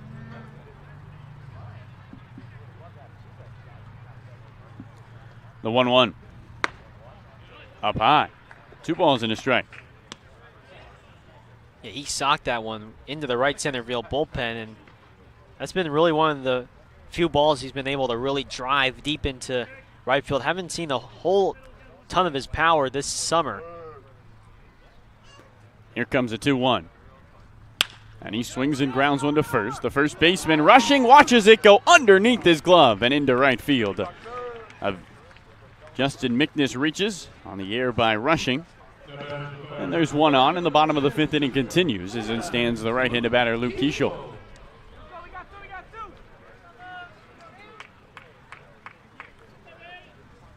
Only rushing second error on the summer. He's been relatively solid at first, and that's just a play he's got to make. It just goes right underneath his glove. He just lost track of it at the last second. First pitch to the righty. Keishel takes a strike away. Count, no balls and 1 strike. Firebirds have first-hand experience of how good Dalton Rushing is. You think back to that top of the 9th inning at Doran Park, and he made a diving play to his right to end the inning. Firebirds had a runner at third and 2 outs. Throw back to first. McNish back on his feet. Now, Rushing is a good defensive first baseman. Just maybe a little too relaxed there. Bottom 5, the Firebirds trying to end a 3-game slide, leading 3-0 over the Bourne Braves. 0-1. And Keishel drives one foul down the right field line onto the hill. The count, no balls and 2 strikes. Braves losing yesterday, 7-4. They have not lost 2 in a row. They've won 2 games and tied 1 coming off their losses. One of those ties and one of those wins against Orleans. 0-2. Swing and a miss. Keishel strikes out. Ball is in the dirt. Throw down to first from the catcher Garcia, and the tag is applied on Luke Keishel. That's the 5th strikeout for Jake Bennett, and it does it for the bottom of the 5th. Their runner reaches on an error, but one is left stranded. Let's go to our sideline reporter, Noah Searson. Noah, what do you got for us? Yeah, appreciate it, Carlos. So we got another edition of Pen Talk with, at this point, the Pen Talk GOAT, Connor Housley. We got a pretty fun question today as well. It's if you could switch lives with a single person for only one day, who would you switch lives with? Now, we talked about it a bit beforehand. I know, Connor, you were thinking about a couple different answers with people in a couple different industries, but who did you land on this one? I'm going to have to go with Ronda Rousey. I'm going to switch lives with Ronda Rousey for one day, and I'm going to go to the gym. I'm going to spar. I'm going to train. I'm going to evaluate her skills, and then I'll really be able to know if I can take her down or not. And this answer is brought to you by Connor Thurman. So that's a little callback to the first Pen Talk ever. You're going to evaluate her skills, and then what's the next step if you determine that you think your boxing skills are up with hers? We got to set up a match. Alrighty, so Connor's doing that. Let me think about this one. I think I'm going to switch lives with let's go Marshawn Lynch. That dude is an absolute enigma. And I have no idea what's going on in his head all the time. Might steal a golf cart real quick. Could even come here and steal the Bird golf cart and I guess eat a ton of Skittles. So that would be my plan. Just kind of see what's going on in his mind and eat a ton of Skittles. I'll toss it back to you guys in the booth. You know the drill. Who you swapping lives with for a single day? And give us a little reason why as you take it into the top of the 6th. Appreciate it, Noah. He'll be the left-handed batter, Dalton Rushing, and he takes a first pitch up and in, and it hits him. And Rushing hit on the right bicep as he jogs down to first. Zach Morris nails the lefty out of Louisville. Well, Gareth, who are you switching lives with? Are you going to put me on the spot here? Of course. Well, I got to stay baseball theme. I think I got to go with right now probably the best player in the game, Shohei Ohtani right now, or the most popular player right now, I should say. I got to go inside the shoes of a guy who can throw 100-plus miles an hour and hit 30-plus bombs in a season.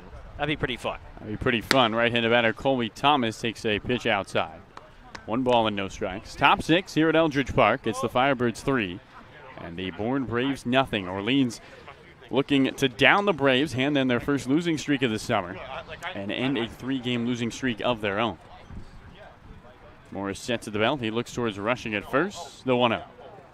Swing and a miss. 1 ball, 1 strike. You know, it's a tough question because switching lives, there's a lot of people I want to know what their day-to-day is. I'm going to go. Uh-oh. This is tough. Wow, this is a... I'll give it to you after this pitch. 1-1. And a swing and a slicing fly ball down the right field line, rushing over the right fielder, Keishel, into foul territory. He can't make the catch. Ball bounces off of his leg and over towards the stands. And it's 1 ball and 2 strikes. I'm going to go Steph Curry. Stephen Curry. Stephen Curry. Okay. Because I would like to be able to pull up from 45 feet with ease. Okay. Also, just, you know, sounds like he's got an interesting life. I think he sounds like he's got a great life. If I could change my answer, I'd say Kevin Hart. Why is Kevin Hart the most popular man here on the Orleans Firebirds organization amongst the players and the interns? 1-2. Thomas, another slicing fly ball. This one into right field again. Keishel running over. A replay, and he makes the catch. This time in fair territory. I'm seeing double, Gareth, and there's 1 away. It seems like every time there's a question, Kevin Hart is the #1 answer. I think the players. Well, here's what I think: the players don't know anybody else to say, but Kevin Hart is the easiest one to think of off the top of their heads. Well, what's wrong with Kevin Hart? What negatives are there? I didn't say there's anything wrong with Kevin Hart, but like, there's got to be other comedians out there that are as good as Kevin Hart is. First pitch to the right-handed batter, Schobel. And he takes one for a ball. 1 ball, no strike. Or as famous as Kevin Hart, I should say. How can Kevin Hart be the #1? Well, if you're choosing Dave Chappelle, you live on a ranch in Ohio. That doesn't sound like an exciting day. I mean, I don't want to do that. No offense, Dave. Your life sounds great, but 1-0. Downstairs, 2 balls and no strikes. If I'm going to spend 1 day in someone else's shoes, you know, I don't know if that's the move. Now, maybe if it was when Dave Chappelle was biking across America in his motorcycle, that might be a cool day. That might be something I'm interested in. Here comes a 2-0 to Schobel with a runner at first. Strike on the outside, 2 balls and 1 strike. Rushing was hit by a pitch. He's at first. It's a 3-0 lead for Orleans with 1 out in the top of the 6th, trying to down the Bourne Braves. Hand them loss number 5. And something's on the field over in right center. Looks like a baseball fell on from the Bourne bullpen. Chase DeLauder does his best Birdman impression to go pick up something obstructing the field and toss it over into the pen. Nothing's going to beat that from last night. Come on now. That goose. Poor goose. 2-1. Off the outside. 89 on the fastball. 3 balls and a strike to Tanner Schobel, who was hit by a pitch himself back in the 4th. Have we heard Birdman today? I haven't seen him today. We're missing him. Birdman is vacant. It's been a little bit quiet without his cheers tonight. You know, he had a tough day yesterday in terms of everything he had to do. 3-1 with rushing at first. And a ground ball left side of the infield. David Marcano, the shortstop, to his right. He can't glove it cleanly. It skips off the back of his glove. He keeps it in front of him, but on to first goes Schobel. And for the Birds, that is their 2nd error of the game. And that's 6 errors in the last 3 games for Orleans.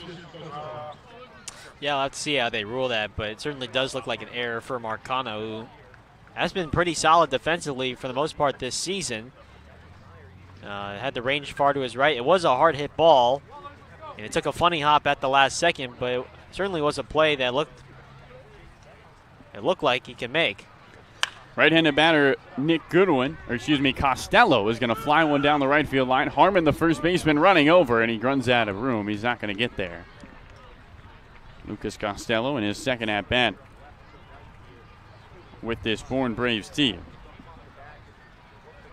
Trey Harmon, all 6'4", 245 of them trying to get over there and just did not have a shot. No balls and one strike.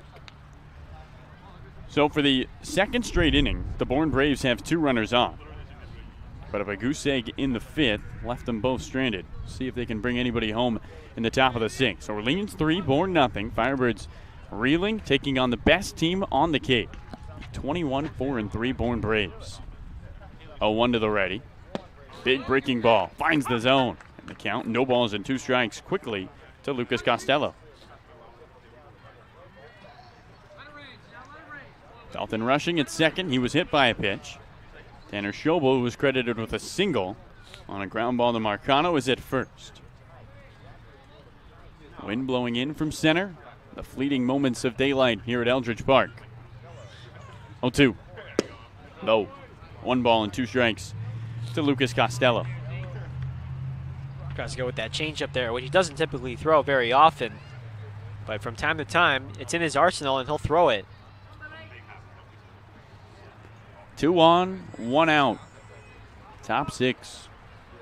Zach Morris, another high-pressure situation. Can he get out of it? The 1-2.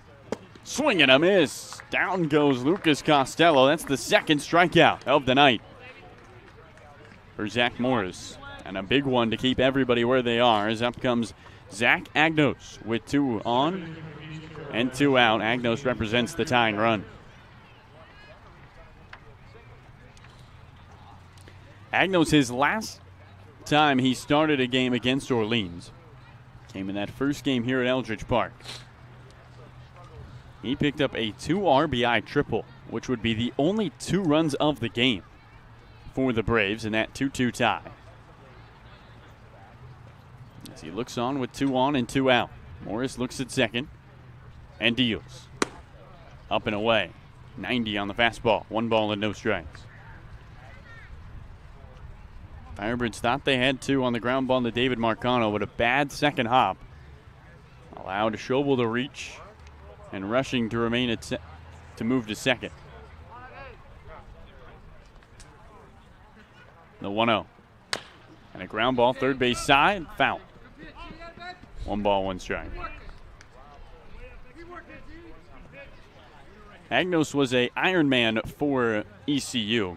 One of 3 Pirates to start all 61 games. He was 2 for 12 in the NCAA tournament. In that regional for East Carolina, which they're matched up with Vanderbilt. And in 2 games against Vandy, Zach was 0 for 5. 1-1. Swinging a foul. ECU, kind of a Cinderella team, though. Got out of their regional to face Vanderbilt in the Super Regional.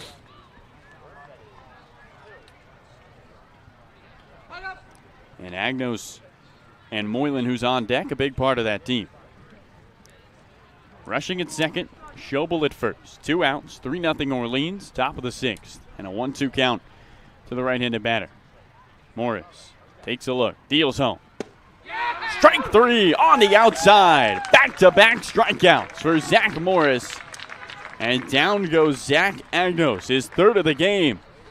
And for the second straight inning, Bourne leaves 2 stranded. We will head to the bottom of the 6th here at Eldridge Park. Firebirds protecting that 3-0 lead over the top team on the Cape, the Bravos from Bourne.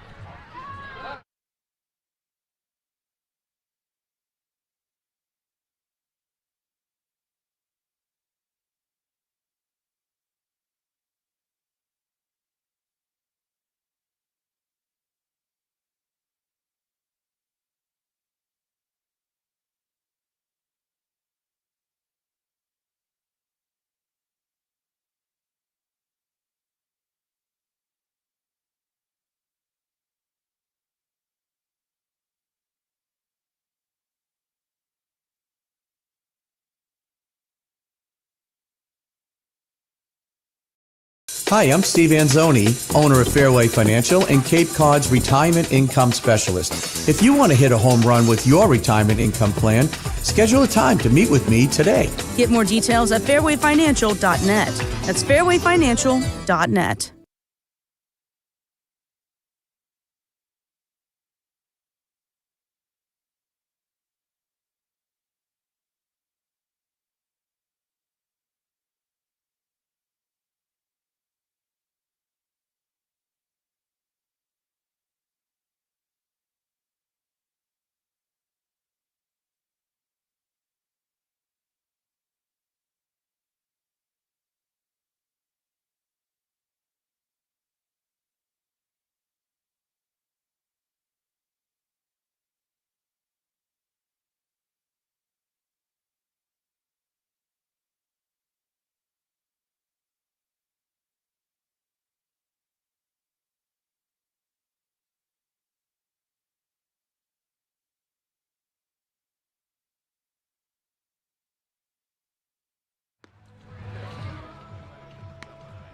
Welcome back to Miss Eldridge. Carlo Jimenez alongside my good friend Gareth Kwok, bringing you Monday Night Baseball on the Cape. So glad you could join us. New pitcher on the mound. It's the lefty out of Embry-Riddle Aeronautical University, Kelsey Ward. Gareth, Kelsey making his first appearance with the Bourne Braves. What can we expect from the pitcher from Vero Beach, Florida?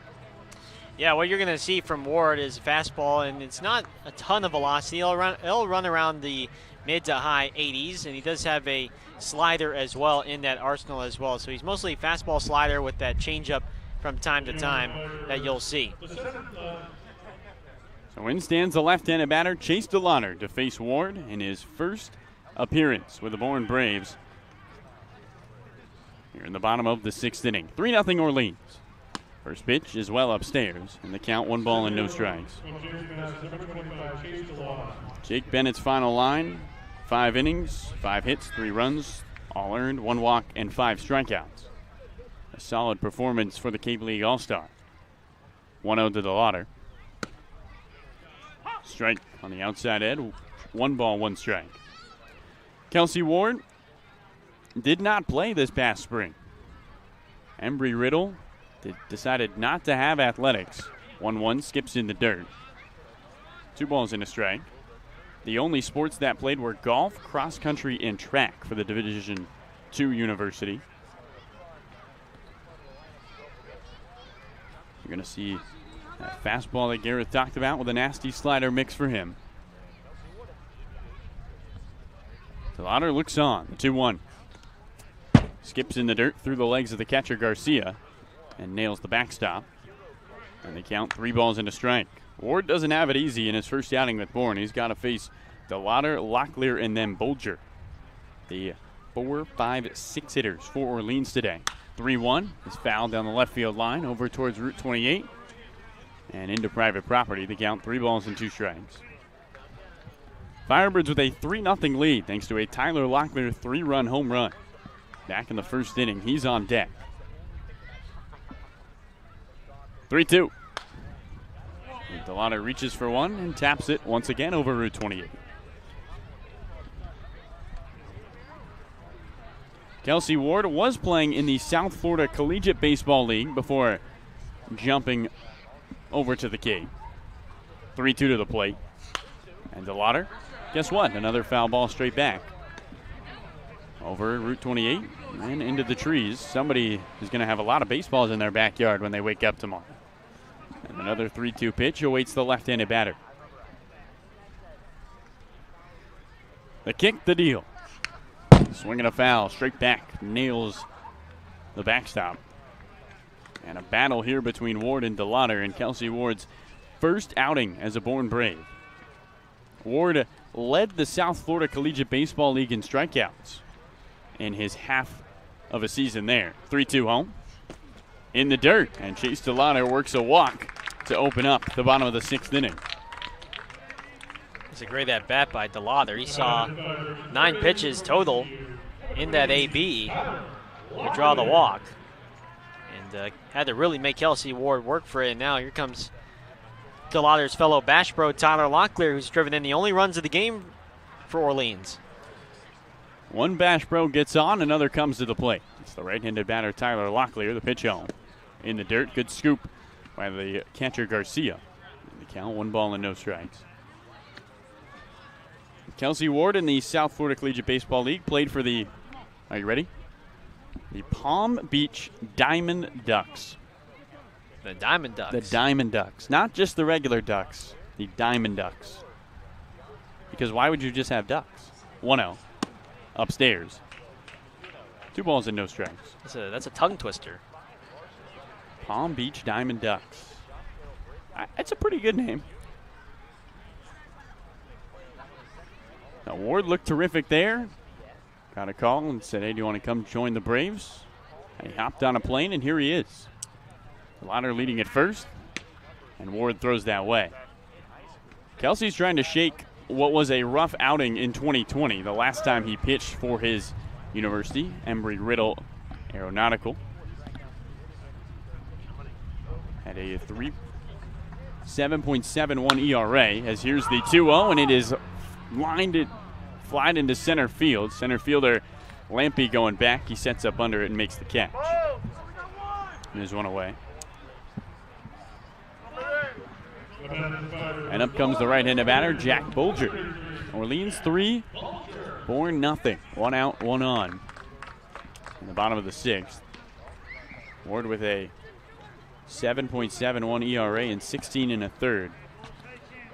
And his last summer with the Diamond Ducks, came back this year and was much improved. As he steps off. You ever been to Embry-Riddle Aeronautical, Gareth?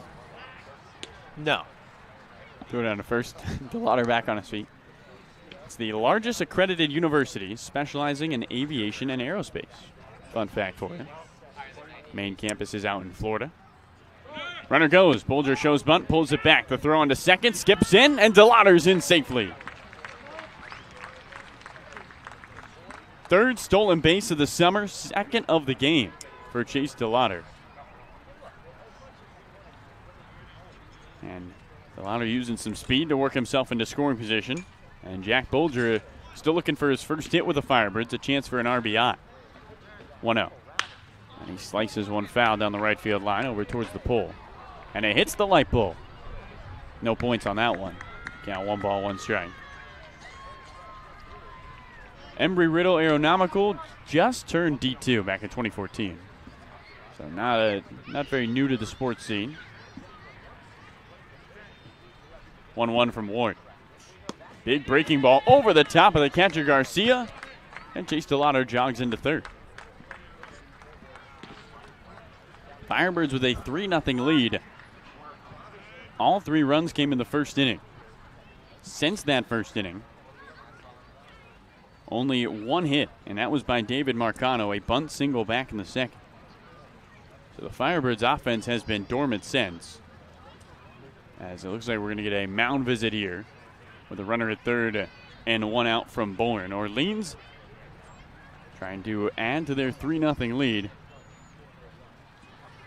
As out comes. It looks like Eddie Marco is going to come out, and pitching coach for Bourne have a quick conversation with Kelsey Ward on the mound. And right now for the Firebirds, especially for a guy like Bolger who's hitless in 10 at-bats to start off his Orleans career, you want to keep putting on this lead here. And this is a Braves team. They seem to come back and are resilient and relentless late in the game. You want to be able to provide a little bit more of a cushion than just 3 runs. Bourne does have a flair for the dramatics. As the infield comes in. They have had 3 walk-offs this summer, including 1 against the Firebirds. Bolger looks on with DeLauder at third. The pitch off the outside. 3 balls and a strike to the right-handed batter. The fleeting moments of daylight, almost complete darkness here at Eldridge Park.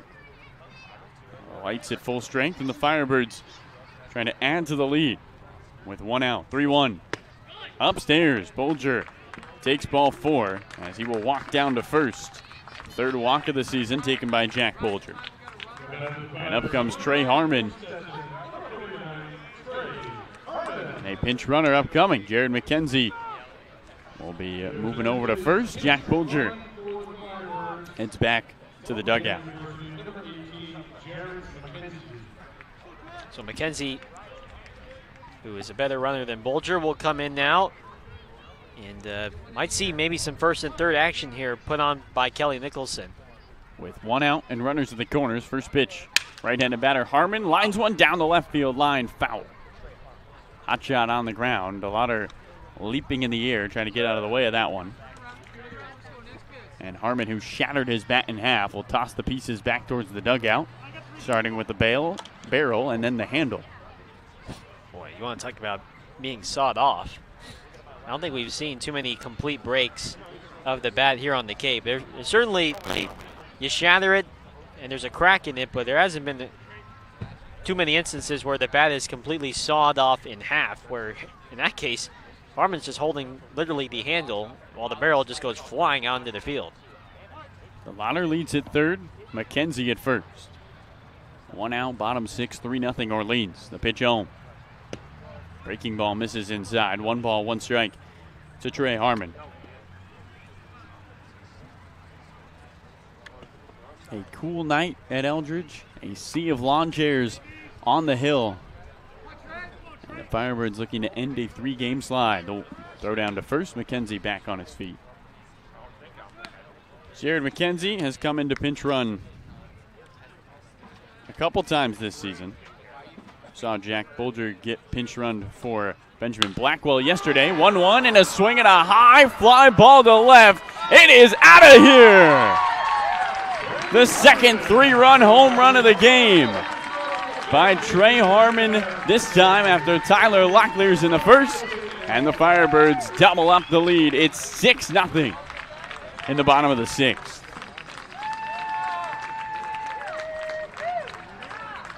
Boy, we've seen that power from Trey Harmon in batting practice, and there have been a couple of times where he's gotten out in front of a pitch and has yanked it foul, but it certainly has the distance. This time, he didn't yank it. He was just out there in front, pulls it over the left field fence, and it's a 6-0 cushion. Right-handed batter Garrett Guillemette almost takes one at the feet as he dances out of the way. So Harmon's 3-run home run is his first of the summer. He doubles up his total RBI total to 6. And with 1 out and the bases empty, the right-handed batter of Guillemette looks on. 1-0 to the plate. Swing and a miss. 1 ball, 1 strike. Orleans 6, Bourne nothing. Firebirds jumping all over the best team on the Cape in the 21-4-3 Braves. 1-1. Breaking ball misses inside. 2 balls and a strike.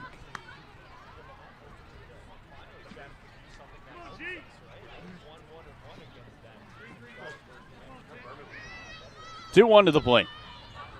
And a line drive up the middle, past the diving glove of Schobel. And Garrett Guillemette is aboard with a single.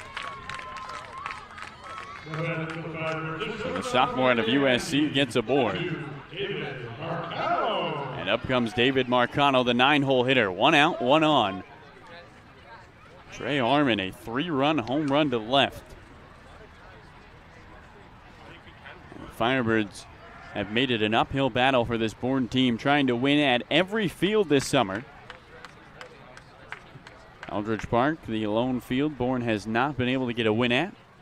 And this is their last visit here, the last matchup of the summer between these two teams.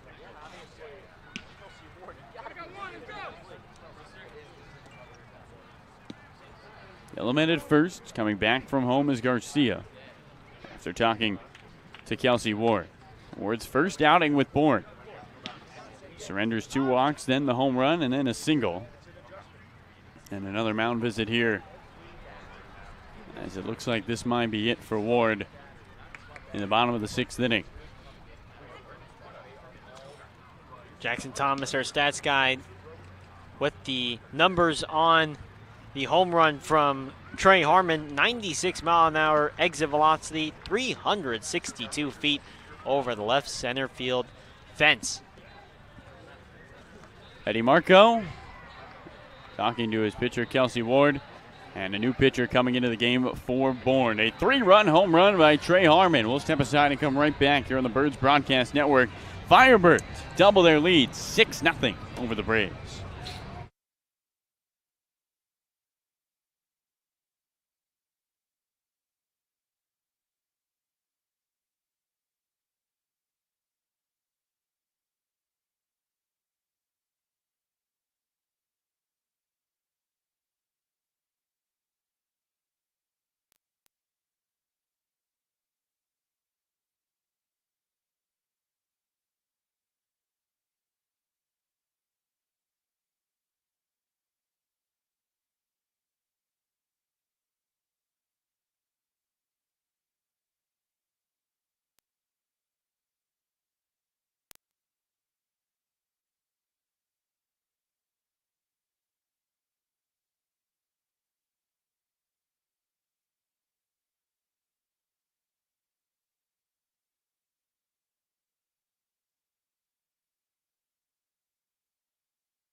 Welcome back to Eldridge Park. Carlo Jimenez alongside my roommate, Gareth Clark.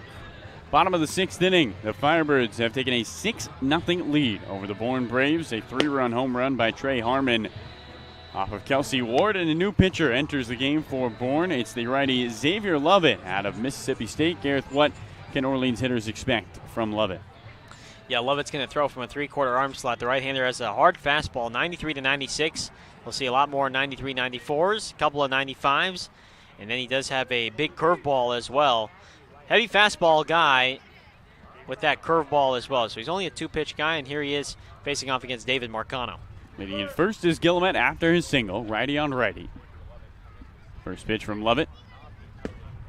Breaking ball, drops in for a strike. Count no balls and 1 strike to Marcano. Xavier, a 7.04 ERA in his 7.2 innings of work.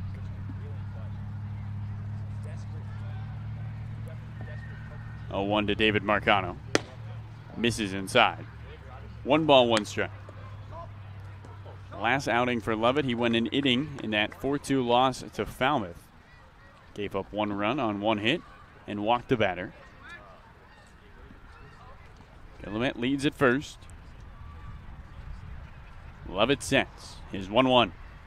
Swing and a miss. And the count 1 ball and 2 strikes. Lovett, the first righty into the game for Bourne. Started with the left-handed pitcher Bennett, then to the lefty Ward. And now for the first time today, the Firebirds facing off against a right-handed hitter. Pitcher. 1-2. And a ground ball down the first baseline. First baseman rushing, gloves it, spins, throws to second for 1. Guillemette retired. On to first goes David Marcano on the fielder's choice. A nice play by the first baseman Dalton rushing. And in stands Peyton Chatinier.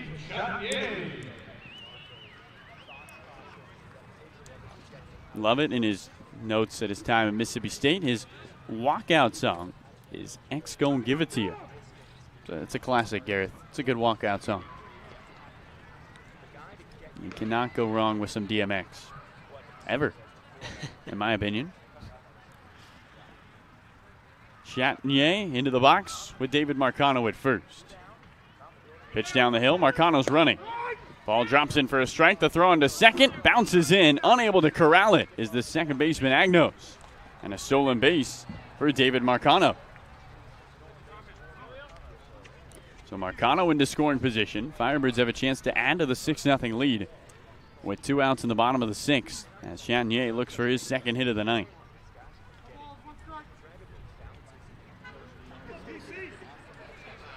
Lovett will be transferring out of Mississippi State to Texas A&M next year. 0-1. Breaking ball, misses high. 1 ball, 1 strike. So a brand new Aggie. Texas A&M getting a couple of transfers this year, adding along with their new pitching staff and new coaching staff. Lovett looks at second. Takes another look. And he'll deal the 1-1. Swing and a miss by Chatinier. And the count 1 ball and 2 strikes.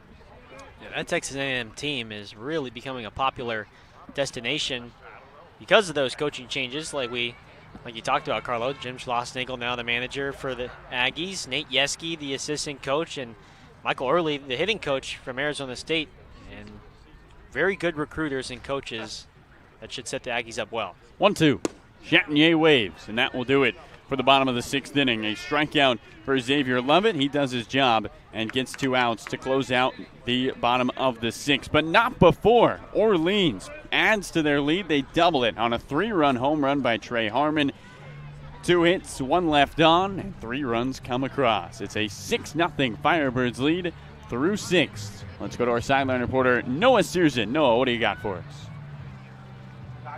Yeah, I appreciate it, guys. So Firebirds having a pretty great game tonight. 6 runs on the board, and while they're performing great on the field, that also helps their off-the-field stock. And what I'm talking about is the idea of name, image, and likeness just got passed on July 1st, allows athletes to profit off their own image. And from talking to some of the guys, there's some pretty savvy guys as far as businessmen on the team. I talked to Chase DeLauder, who told me that his experiences on the Cape have elevated his stock as far as in business, his endorsements quite a bit, because as a guy coming out of high school, his only school he even talked to was James Madison, which is where he attends right now, and he told me he really wanted to jump on a lot of things, talk to businesses, and make money. It's something that athletes have never been able to do, and guys like Chase DeLauder are profiting off it. Now, I have a full story coming out soon, hopefully either tomorrow or Wednesday, where I talk to Chase, Peyton,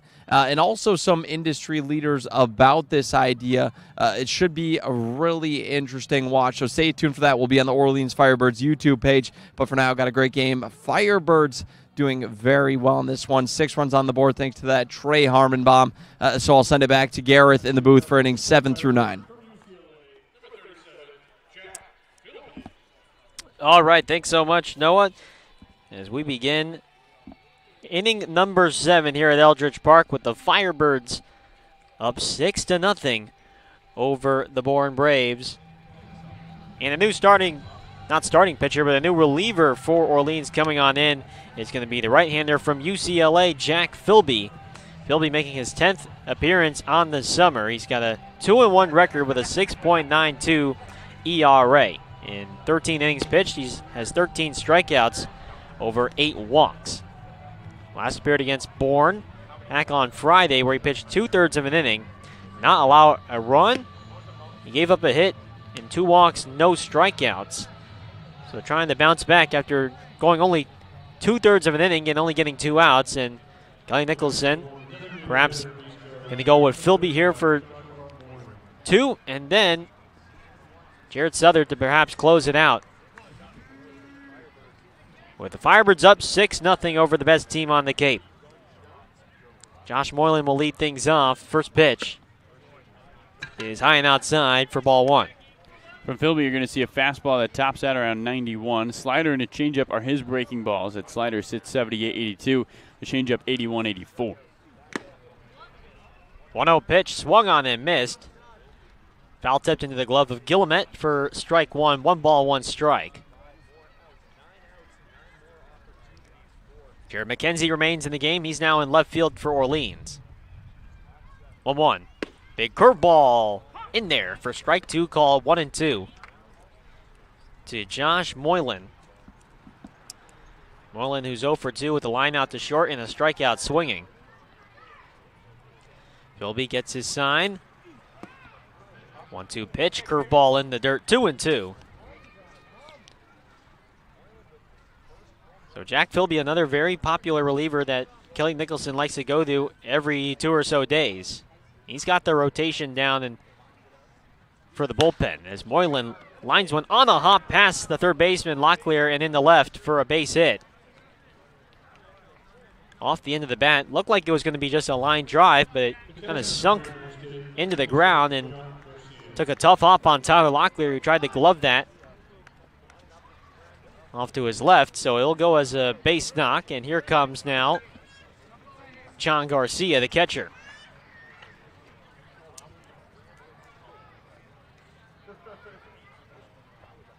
Fourth hit of the ball game for the Braves. Here's Garcia, right-handed batter. First pitch, fastball on the outside corner, strike 1 called, 0-1. To Jack Philby.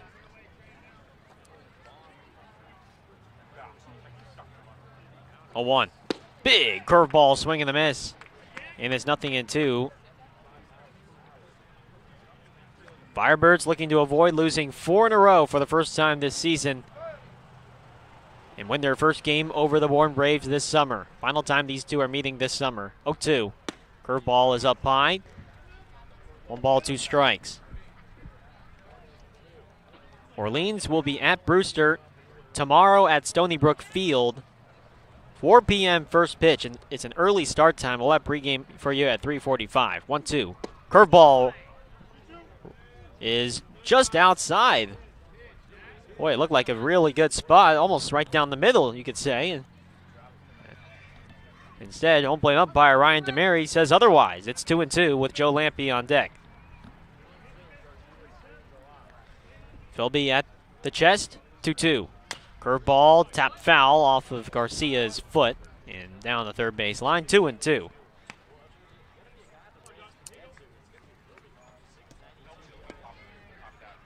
The Bourne Braves in danger of losing consecutive games for the first time all summer, which is hard to believe. But it's a team that has been almost flawless this entire summer, as there's a swing and a miss. Garcia chases at the high fastball at 90 miles an hour, and it's one away here in the seventh. Philby had the tough task of coming in after the delays at Doran Park last time out against these two teams. So for him, a little bit of a revenge tour. Only went 2/3 in that outing. Here's a left-handed batter, Joe Lampe out of Arizona State. Takes the first pitch up high for ball one. So Zach Morris, once again, with a nice job out of the bullpen. Goes 2 shutout innings, allows 3 hits, no walks, and 3 strikeouts. Over at first is Moylan, 1-0. Lampe takes a fastball in there for a called strike one. 1 ball, 1 strike.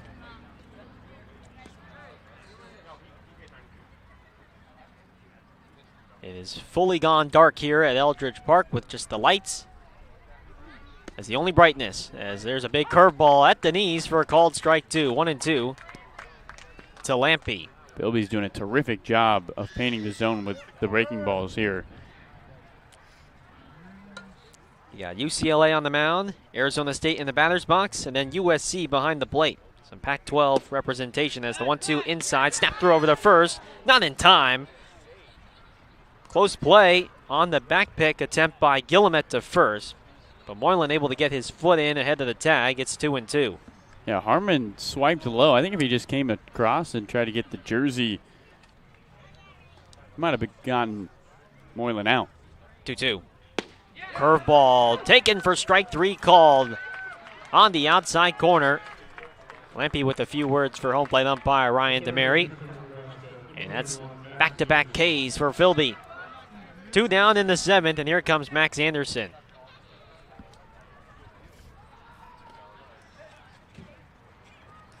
Anderson has hit the ball hard 3 times tonight, but no hits to show for it. Takes a big breaker right down the pipe for strike 1. 1-1 to the Big Ten Freshman of the Year, Max Anderson. He has bounced out to short, lined out to left, and then was robbed of a base hit on the ground by the third baseman Locklear on a diving play. A 1 is a curveball that misses up high. 1-1.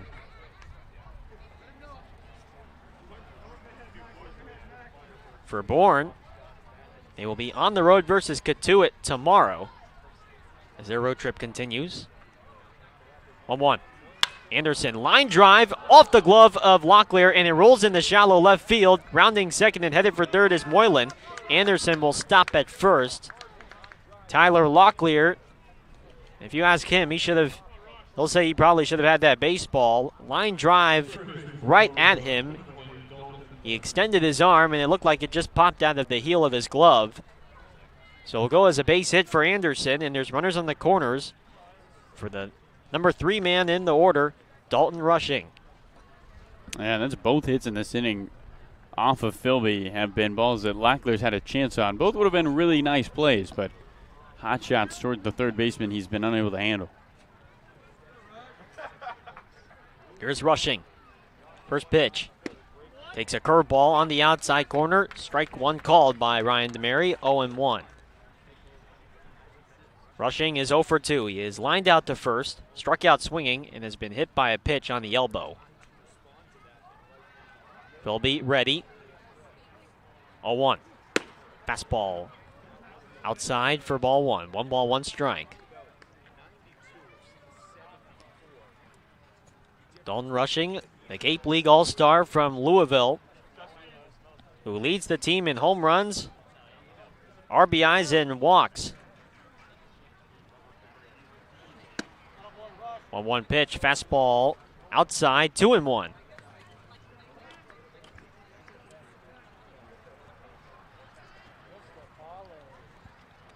Moylan at third, and Anderson at first. They'll be trying to get out of the jam. The pitch. Curveball on the outside corner. Strike 2 called. And it's 2-2 now to Rushing, who doesn't agree with that call.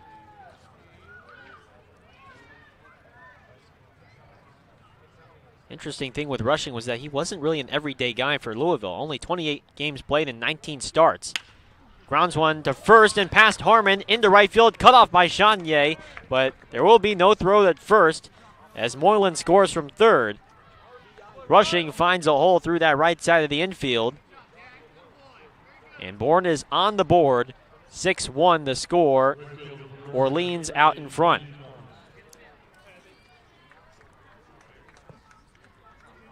You got a feel for Philby here. I mean, that's 3 very close singles. And now here comes Colby Thomas. The right fielder from Mercer. Swing and a miss on the first pitch, high and in for strike 1. 1 run on 3 hits. No errors so far in this inning for Bourne. As they try and chip away at this lead. And Orleans has built on 2 3-run home runs in this ball game. A 1 pitch, slapped foul down the right field line, and it's 0-2. It's been good pitching from the Firebirds and the 3-run home run. Earl Weaver would be a fan. 3-run blast by Locklear in the first, and then a 3-run homer by Harmon in the last half inning. 0-2. Philby ready. The pitch. Curveball. Topped foul. Out near the plate. And we'll do it again. 0-2.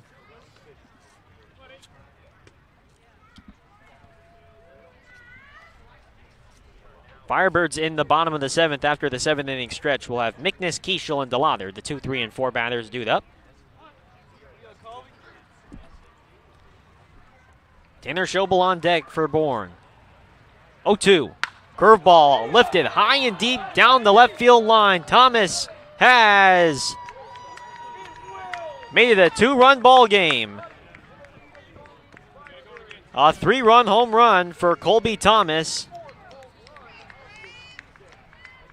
Got a hanging breaking ball and he deposits it well over the left field fence. Home run number 4 on the summer for the Mercer outfielder, and it's a brand new ball game now, folks. 6-4 Orleans here in the 7th. And for Jack Philby, it may have been just 1 curveball too many. Here's Schobel. Tries to lay down a bunt, pulls it back, ball 1 low. And that one hurts if you're the Firebirds. We knew the Braves wouldn't go down without a fight. And that 3-run home run puts them right back into this game.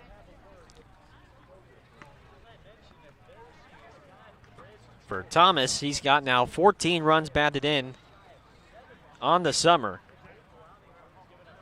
As Garrett Gillimet calls for time and has a quick word with Philby. You can sense that Philby was getting a little too happy with the curveball, and Thomas was waiting for it. 1-0. And a fastball that runs in on Schobel, and it hits him on the shoulder. And the tying run will come up to the plate for Bourne with 2 out.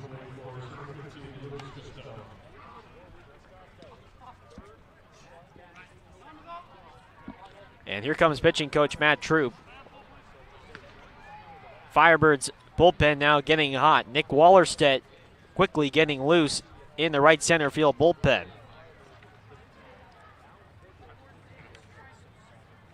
This inning started with a single, an infield hit by Josh Moylan. The number 9 hitter Garcia struck out swinging. The number 1 hitter Lampe struck out looking.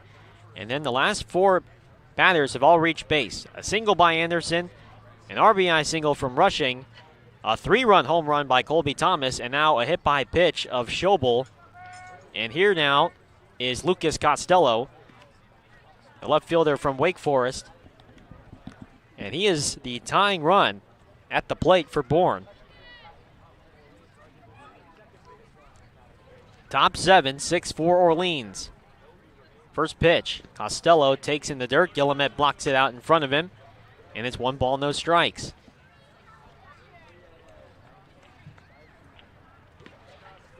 Pitch number 32 on the way for Jack Philby here in this inning, since coming on at the beginning of the 7th.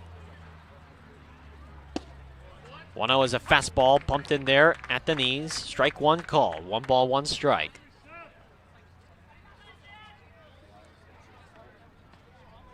The Bourne Braves are exemplifying why they're the best team on the Cape. They do not go down without a fight as Costello swings and fouls one back to the netting, and it's now 1-2. Even with a 6-run cushion, that can get evaporated quickly. And Bourne has played at home 4 runs here in the 7th inning on 4 hits. 1-2, the pitch. Philby in the dirt, blocked by Guillemette. With the curveball, it's now 2-2.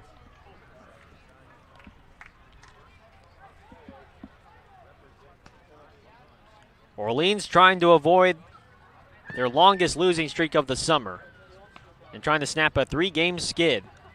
Avoid a 4th game in a row. 2-2 is a fastball, misses up high and away. 3-2. The runner at first, Schobel, will get a head start with 2 outs and a full count. Wind blowing gently in from the right center field pole. 3-2. Schobel, he runs. Curveball, swing and a miss. Costello goes down swinging. Philby strikes out the side, but not before the Bourne Braves pick up 4 runs on 4 hits, and they leave 1 stranded. The big swing of the bat coming from a 3-run bomb from Colby Thomas, the Mercer outfielder to left, and it's a 2-run game. Orleans 6, Bourne 4. 7th inning stretch time here from Eldridge Park when we come back.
A 4-run 7th inning for the Bourne Braves on offense has propelled them back into this one here on this Monday night. Gareth Kwok alongside Carlo Jimenez and our sideline reporter Noah Searson here on the Birds Broadcast Network. Final week and a half of the Cape League schedule. Orleans trying to climb back to 500 as Xavier Lovett, the Texas A&M right-hander, back out on the mound as he faces the 2, 3, and 4 batters of Orleans. Justin Mickness, Luke Keishel, and Chase DeLather. And the first pitch is a ball low to Mickness, 1-0. Justin Mickness today is 0 for 3. He has bounced into a double play, reached on the fielder's choice, and is reached on an error by the second baseman, Agnos. 1-0. Mickness takes a fastball right down the chute, 1-1. So right now, Justin Mickness's 5-game hitting streak in danger here.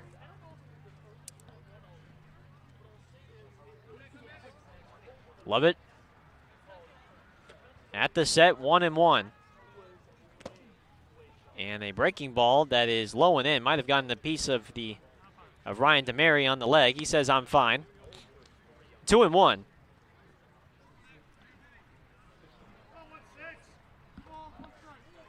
Mickness, Keishel, DeLather. Good part of the order for an Orleans team that needs to keep tacking on.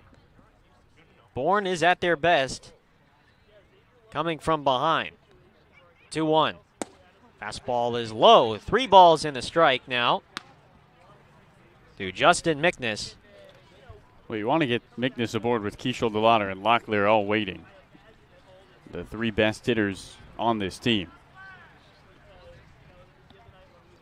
3 balls and a strike to one of the most patient hitters in the lineup for Orleans.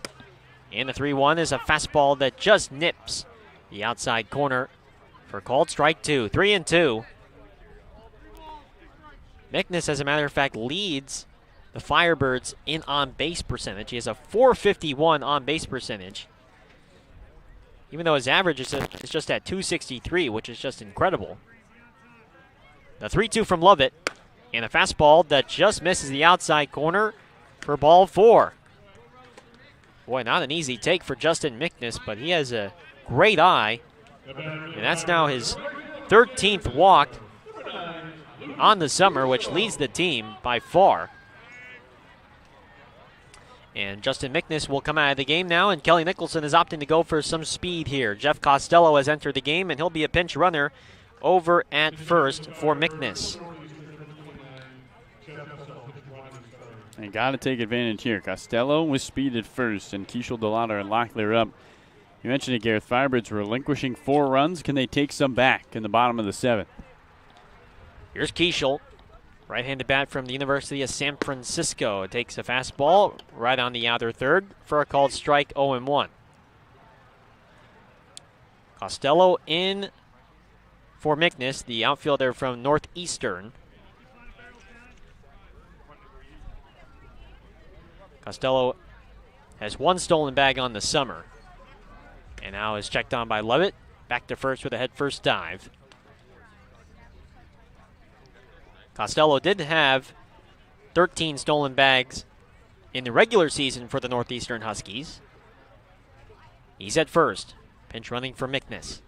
0-1 to Keishel. Lovett almost hits Keishel with the slider. Just misses him inside. 1-1.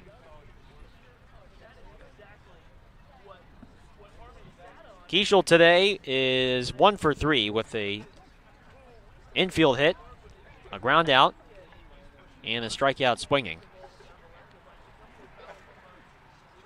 Lovett, 1-1. And a slider that is poked foul down the right field line, 1-2. You've seen Luke.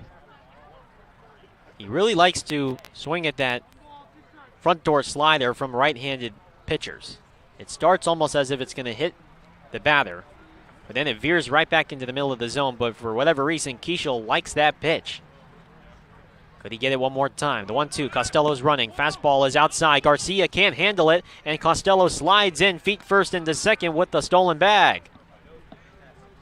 Looked like Garcia behind the plate. The catcher did not have the cleanest exchange from the receiving end to the throwing end, and so for Jeff, Costello picks up his 2nd stolen bag on the summer, and he's in scoring position. 2 balls, 2 strikes to Keishel. Lovett staring into Garcia. Goes through the signs and now gets the one he likes. Big spot in the game for Orleans. The 2-2. Keishel, line drive in the right field, a base hit. Costello is going to stop at third. Ball kicks away from Thomas. They're going to wave in. Costello now, he'll score. Throw goes in the second, and it's not in time. Keishel safe as Thomas kicked it out there in right field.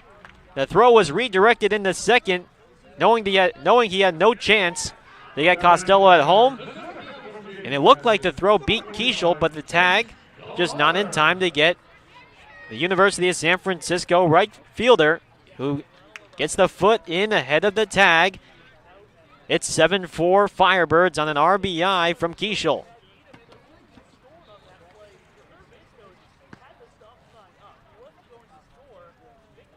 So Luke picks up his 15th run batted in.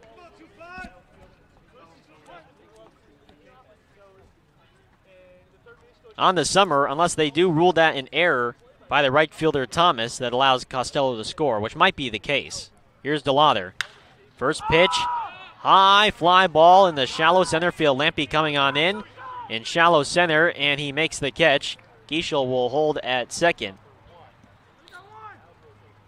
And so that will go as a single for Kiesel, although it will not go as an RBI because Costello was going to be held at third if the right fielder Thomas was able to field it cleanly, which he didn't. So the error allows Costello to score and allows Kiesel to go to second. One away, 7-4 Firebirds. They're up by 3, and here's Tyler Locklear.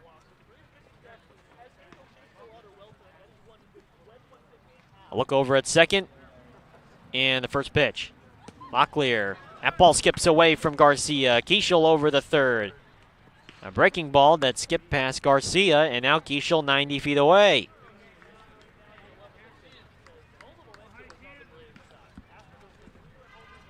Two errors for Bourne in this ball game.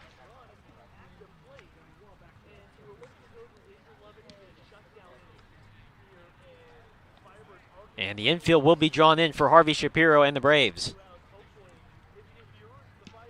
They do not want this lead increasing to 4.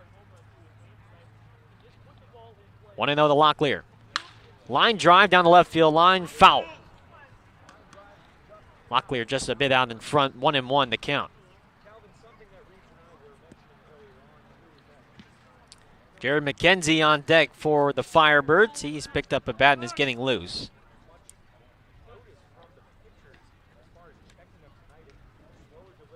Infield is in for Bourne here with 1 out and the runner at third.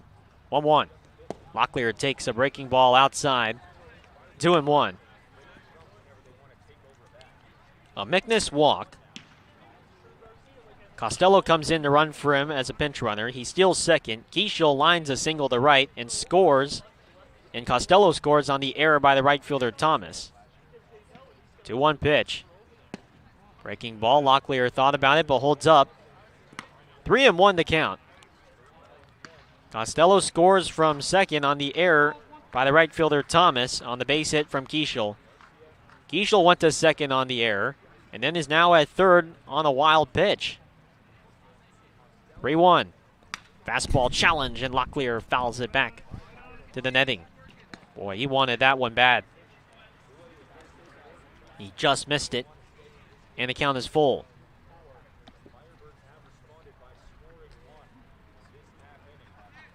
Bourne scored 4 in the top half of the 7th, and Orleans has gotten one back here in the bottom of the 7th, only one away here. Lovett ready to 3-2. Locklear, high fly ball, well hit, right center field. Thomas in medium depth right field makes the catch. Tagging is Kiesel. Here's the throw. It's a good one, but it's not in time. Too late. Kiesel's speed beats it out. And it's 8-4 Firebirds. Tyler Locklear picks up his 4th run batted in on the ball game. And his 26th run batted in on the summer. It's 8-4 Birds with 2 down.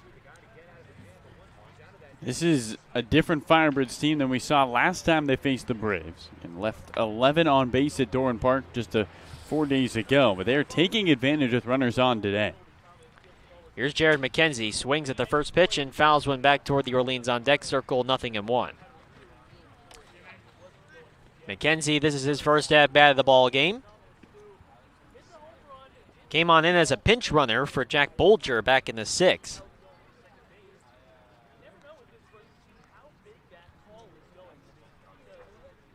And so Kelly Nicholson not afraid at all to trade in between with McKenzie and Bolger in the middle of the ball game. And so McKenzie, who's already remained in the game out in left field for defense, 0-1. Swing and a miss. Lovett throws one in the dirt, but McKenzie can't hold up. It's 0-2. 2 runs so far on 1 hit and on 1 error. Bourne will have the bottom of the order due up. Agnos, Moylan, and Garcia, 7, 8, and 9 to start off the top of the 8th. Texting them right-hander.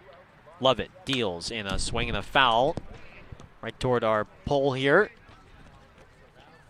That's right off to our left here at the broadcast table, 0-2. No, we're not in the press box. We're here on the ground level, just off to the left of home plate. 0-2.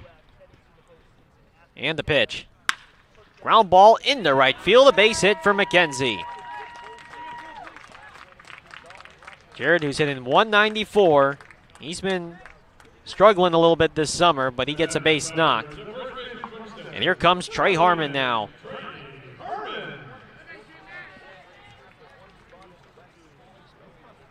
So Harmon, who had a huge swing of the bat back in the 6th inning, 3-run home run to give Orleans a 6-0 lead at the time. And that would end up being a big play given Bourne's comeback. First pitch is high and in with the fastball, 1-0. Into that bat, he broke his black-colored bat in half.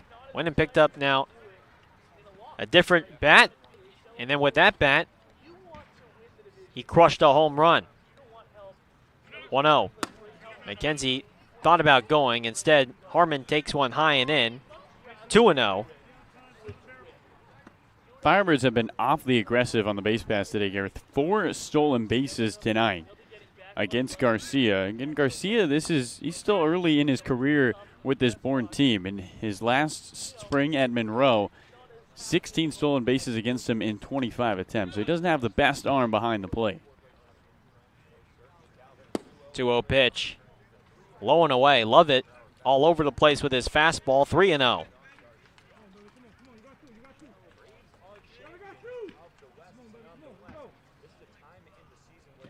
McKenzie at first. Harmon at the plate. 3-0. And it's ball 4 up high. Not close. 4 straight fastballs that miss the zone. And here comes now Garrett Guillemette, who will shed the catcher's gear. Frank Dooling getting warm in the pen for the Bourne Braves, as Eddie Marco is going to walk out to talk to Lovett. Dooling has only appeared in 1 game this summer for Bourne, the rising junior out of Rider University. And it looks like Julio Marcano has entered the game, and he will be a pinch runner for Trey Harmon at first base. So Kelly Nicholson, he hasn't typically unloaded the bench like this before this summer. He'll bring in a guy or two, but right now that's already the 3rd guy off the bench. And Marcano will take over and be a pinch runner. Yeah, I think Nicholson knows against this Bourne team, no lead is safe. And so he wants to put speed on the base paths. I want to make sure you're able to take advantage of every opportunity, including 2 on with 2 out in the bottom of the 7th. Here's Guillemette.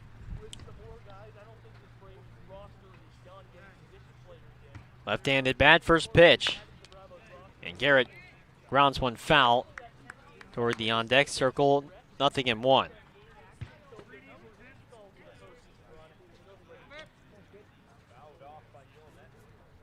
Six of Guillemette's 9 runs batted in this summer have come on 2 3-run home runs. There's 2 runners on here for the USC catcher. Takes the 0-1 pitch in the dirt, and both runners on the move as it squirts past Garcia. And they are both now in scoring position. McKenzie the 3rd, Julio Marcano at 2nd. It's been a sloppy inning for Bourne defensively. Several wild pitches and an error by the right fielder Thomas on the base hit by Keishel that allowed Costello to score from 2nd. 1-1 to Garrett Guillemette. The pitch. Guillemette takes high and tight. 2-1.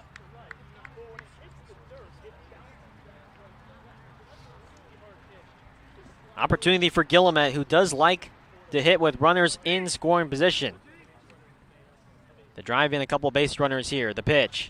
Very high, and it skips back to the backstop. Here comes McKenzie. Throw from Garcia. The slide, not in time. Ball is dropped by Lovett. And McKenzie comes in and scores to make it 9-4 Firebirds. And Marcano goes to third. And with that run, Garrett, this is the most runs this Bourne's team has surrendered all summer. A 9 spot by Orleans, as they have almost grabbed all 4 of the runs they relinquished in the top of the inning back here in the bottom.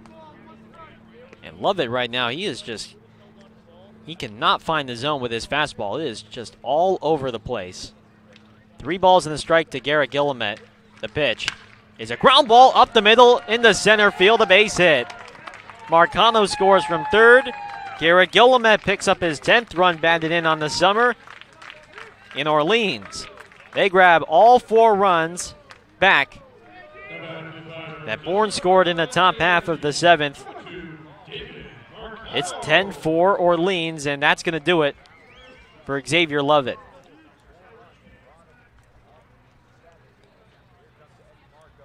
Eddie Marco will come out, the pitching coach for the Bourne Braves. 4 runs come home in this inning on 3 hits, 1 error, and that'll do it. Lovett departs. New pitcher now for Bourne. It's 10-4 Firebirds when we come back here on the Birds Broadcast Network.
The Firebirds have played at home 4 base runners here in this bottom of the 7th inning on 3 hits. And Xavier Lovett, the right-hander, the reliever from Texas A&M, has departed. His night is done, and he will give way now to the left-hander, the rising sophomore from Rider University, Frank Doling, a 6-foot, 185-pound lefty from Riverside, New Jersey. And Doling comes in with Garrett Gillimet at first base in 2 down. He's going to face David Marcano. And Carlo, what should we expect from Frank Doling out of Rider University? Yeah, not a whole lot of velo from Doling. Fastball sits 85-90. He does have all 3 in the curveball, slider, and the changeup, though. So you're going to see a heavy 4-pitch mix, but he'll rely more on the curveball. First pitch to David Marcano is popped up in the infield. Second baseman Agnes doesn't see it. Shortstop Schobel does see it, though, and he is behind second base, and he makes the catch. The shortstop bails out the second baseman, and the side is retired. Firebirds grab 4 runs back. After Bourne played at home 4 in the top half of the 7th, it's back to a 6-run lead, 10-4 Orleans, when we come back here on the Birds Broadcast Network.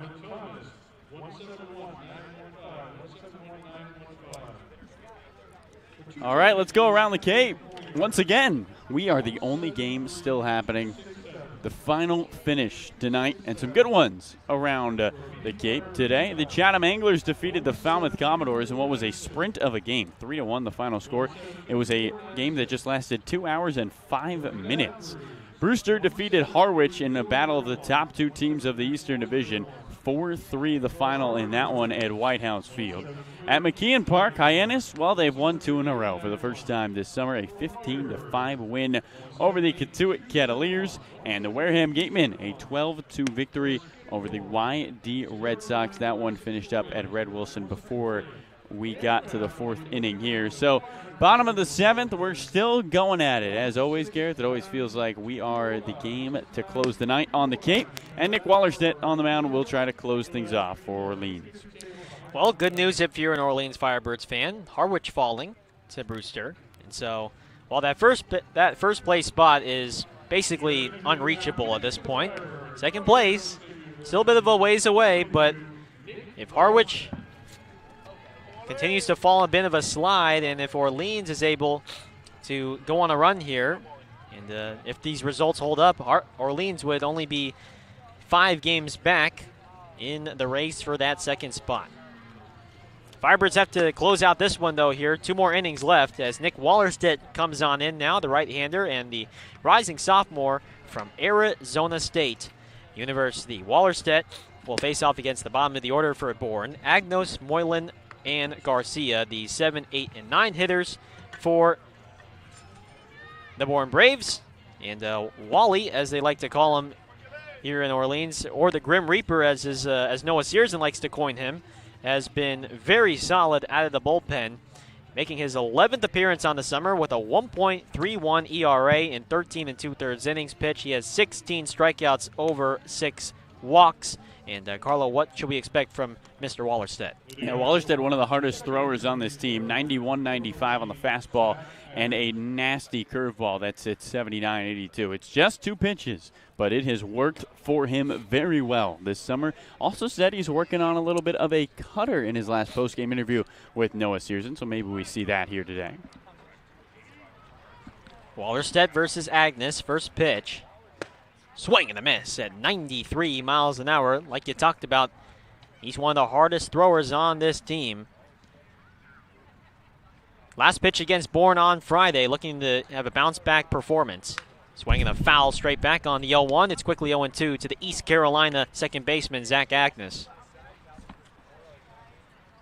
Wallerstedt pitched 1 1/3 innings, gave up 1 run, which was earned, on 2 hits, 3 walks, and a strikeout. 0-2. Fastball very high, 1 ball, 2 strikes. He was 1 strike away from securing a tie against Bourne on that Friday night at Doran Park. And on the very next pitch, Peter Burns walked it off with an RBI single up the middle. Breaking ball, check swing. Agnes goes around, says home plate umpire Ryan DeMary.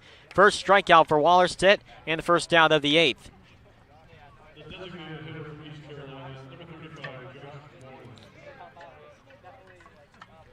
So Agnes goes down on strikes for the second time today, and here comes Josh Moylan, another East Carolina Pirate.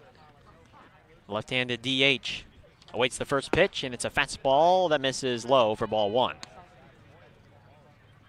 Wallerstedt, who has had very good control, uncharacteristic on Friday when he had 3 walks. Moylan grounds one over there first. Julio Marcano, who has entered the game, gloves it, tosses over to Wallerstedt covering first in time. 2 down here in the 8th inning.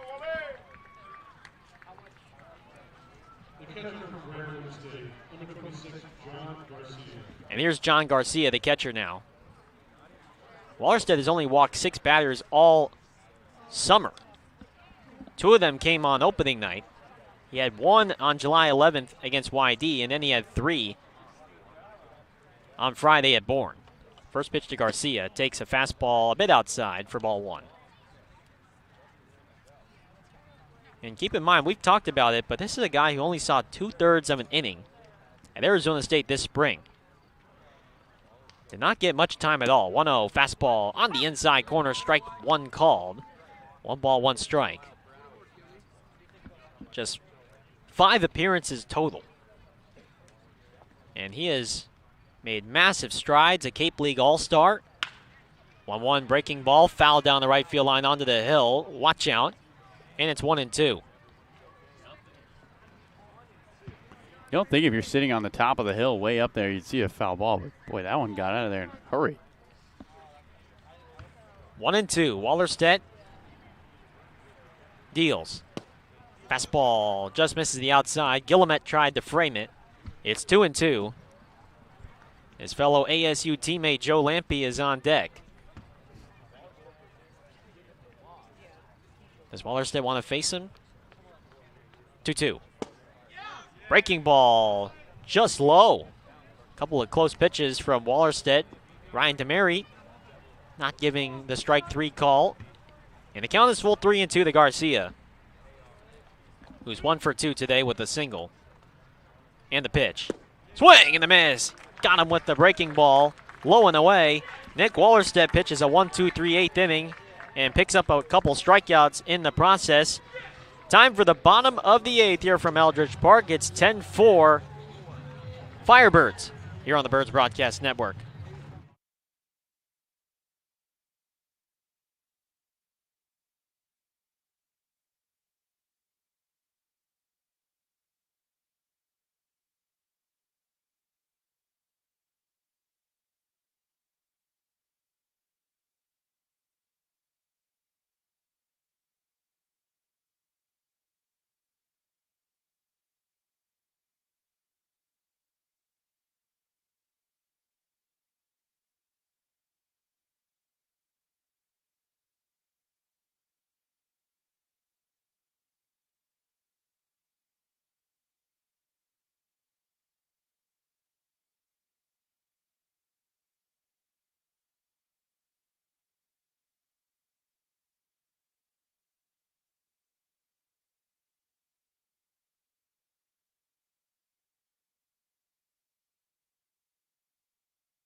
Scoreless top of the 8th, thrown by Nick Wallerstedt for Orleans, and now Firebirds will come up to the plate here in the bottom of the 8th. Peyton Chanier,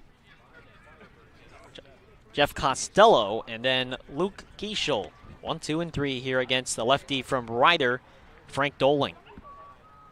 Came on in the bottom of the 7th and got the final out. And the first pitch to Chanier is outside for ball 1. Doling on a Ryder University team that won the MAC championship, the MAAC championship, and went on to the Ruston Regional, where they took on Louisiana Tech, Alabama, North Carolina State. 1-0 pitch, swing and a miss. Chanier down 1-1. And who knew that North Carolina State would end up being the team that would make its way to the College World Series, albeit their journey ended painfully when they ran into a COVID-19 outbreak, but still a miraculous story. And the 1-0. Breaking ball low, 2 balls, no strikes.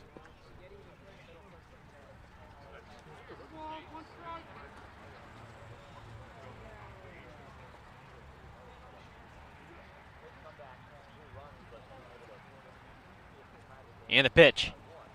Swing and the miss from Chanier. And the count 2-2. Well, for Orleans here in the 8th inning. Up 6, which is a healthy lead, but you do not want to take your foot off the gas. Continue to attack this Bourne team. Frank Doling deals. Chanier off the hands, fouls one off back to the screen. 2-2. Hayden today's 1 for 4. He singled back in the first, and then he has struck out swinging, lined out to left, and then struck out swinging again.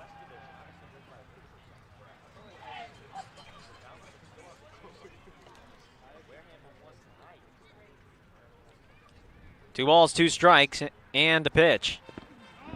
A check swing in the dirt. Did he go around on the appeal? No, says first base umpire Alan Liberdoni. And it's now 3-2 to Chanier, the Ole Miss second baseman.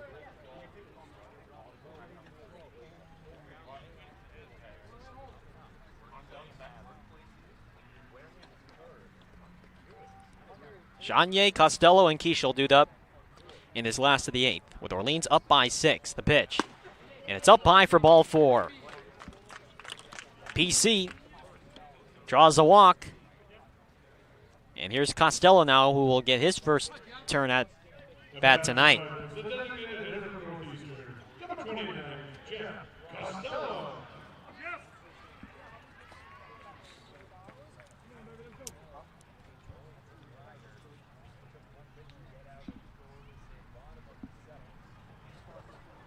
Costello, who came on as a pinch runner in the 7th for Justin Mickness. First pitch almost hits him with the fastball. 1 ball, no strikes.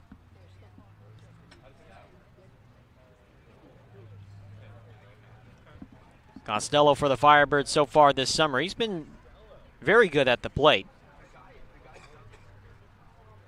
1-0. Fastball just below the knees, 2-0.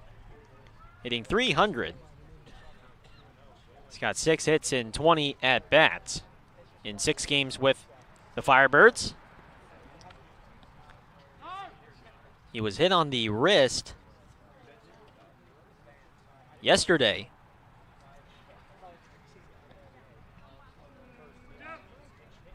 Looked painful. Nailed him right underneath his hand where the padding is not. 2-0. And he chases at a high fastball, 2-1. Check that. He was hit by a pitch on Saturday versus Wareham on the wrist. It got him real squarely. And it swelled up immensely. Took the day off. Yesterday versus Hyannis. Got some treatment. And he told us that wrist now doing a lot better. A lot more flexibility with it as he swings and fouls one down the right field line. 2-2 now. And really that wrist area, it's got to be the worst place to get hit, given just how fragile that part is and how much you need it to swing a bat, in which Costello, he really couldn't do much yesterday. Doling's 2-2, breaking ball on the outside corner, strike 3 called. Costello leans back and disagrees with home plate umpire Ryan DeMary. And there's one away here in the 8th for Luke Kieshel. Strikeout number 1 for Frank Doling. And DeMary looked like he took an extra second in between seeing that pitch drop in and then deciding it was strike 3. A little bit of a late call. And for the Firebirds, now the big 3 hitters, Kieshel, Delauder, Locklear. Here's Kieshel. Swings and fouls one back to the netting. 0-1. Luke Kieshel, Gareth, now has a 5-game multi-game hit streak. 5 straight games, he's had 2 or more hits. He has been just on a tear at the plate for the Firebirds.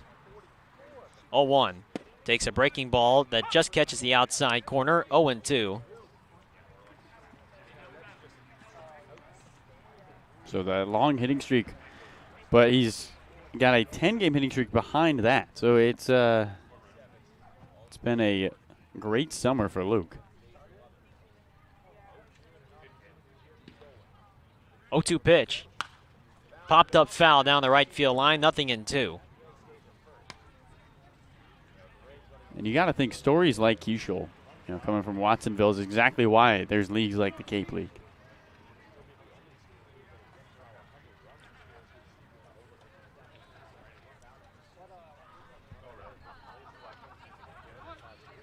Nothing in 2. Chanier at first. Delauder on deck for the Firebirds. And the pitch. And a breaking ball lifted into right field, not hit deep. Coming on in is Thomas, the right fielder, and he makes the catch. 2 out. And here's DeLather now.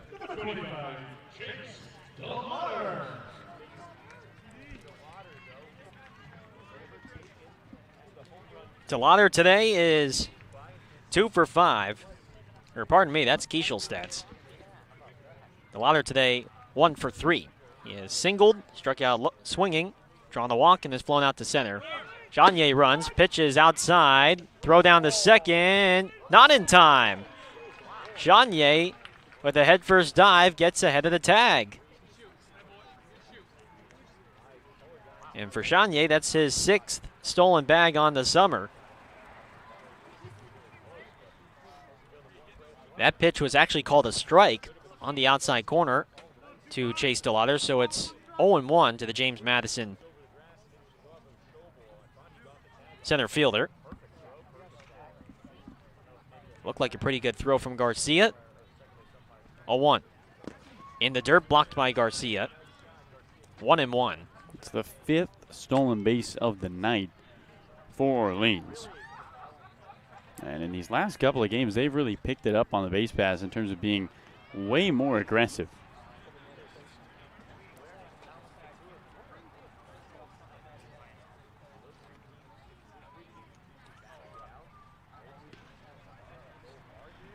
One and one. The pitch.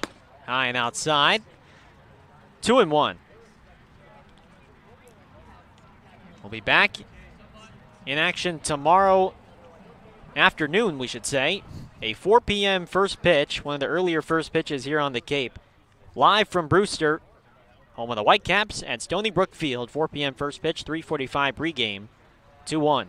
DeLather takes a fastball right on the outside corner. Strike 2 called, 2-2. A very anticipated rematch between the Whitecaps and Firebirds after a very entertaining game on Wednesday when Brewster came here to Eldridge Park in Orleans. Came from behind and won it 8-6. Brewster, I'm sure, has that game marked on their calendar as DeLather takes a breaking ball in the dirt. Chanier stays put at second, and that count now runs full 3-2. Yeah, the late game extracurriculars between Orleans and Brewster. Guys, don't forget about that stuff. And so tomorrow should be a good one. A 4 o'clock start, bright and early.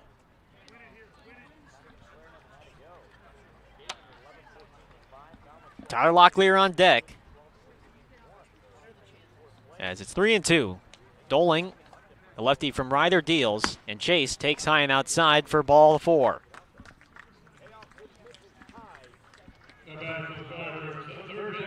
The second walk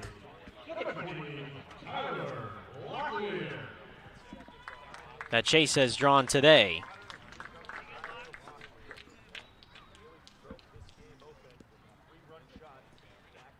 And the second walk allowed by Doling tonight. And here's Locklear, who has been one of the heroes tonight. 4 runs batted in on the game. A 3-run home run in the first and an RBI sac fly in the 7th. He's got 26 on the summer, which leads the team by far. First pitch is outside, 1-0. DeLather is the next man behind Locklear in the RBI category for the Orleans Firebirds.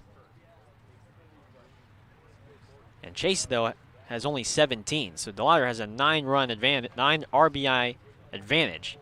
As the 1-0 is up high, 2-0. Jared Southard is getting loose for the Firebirds. He'll close things out, as Kelly Nicholson told our Noah Searson back in the 4th in our in-game interview with our skipper.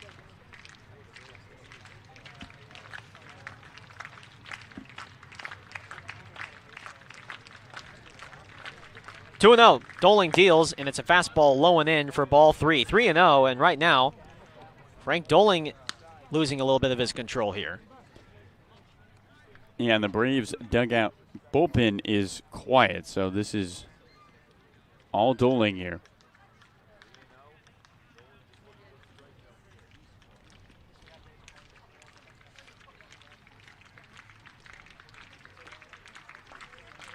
3 balls, no strikes. The pitch. Locklear swinging away, and he fouls it back beyond the bird's nest, our press box, and it's 3-1. I think Tyler wants to keep on adding to the runs here. Yeah, he's got a pitch to play with. I imagine he's probably saying 3-0. I'm swinging away. I don't care what's thrown my way. I'm putting the bat on it. I don't think he'd be the guy to take 3-0. Swings and fouls. 1-3-1 pitch. Fastball on the inside, Black. Taken for strike 2, 3-2. You can't play so much better than that from Doling. And now the runners will get a head start with a full count. Can Tyler add to his Cape leading RBI total?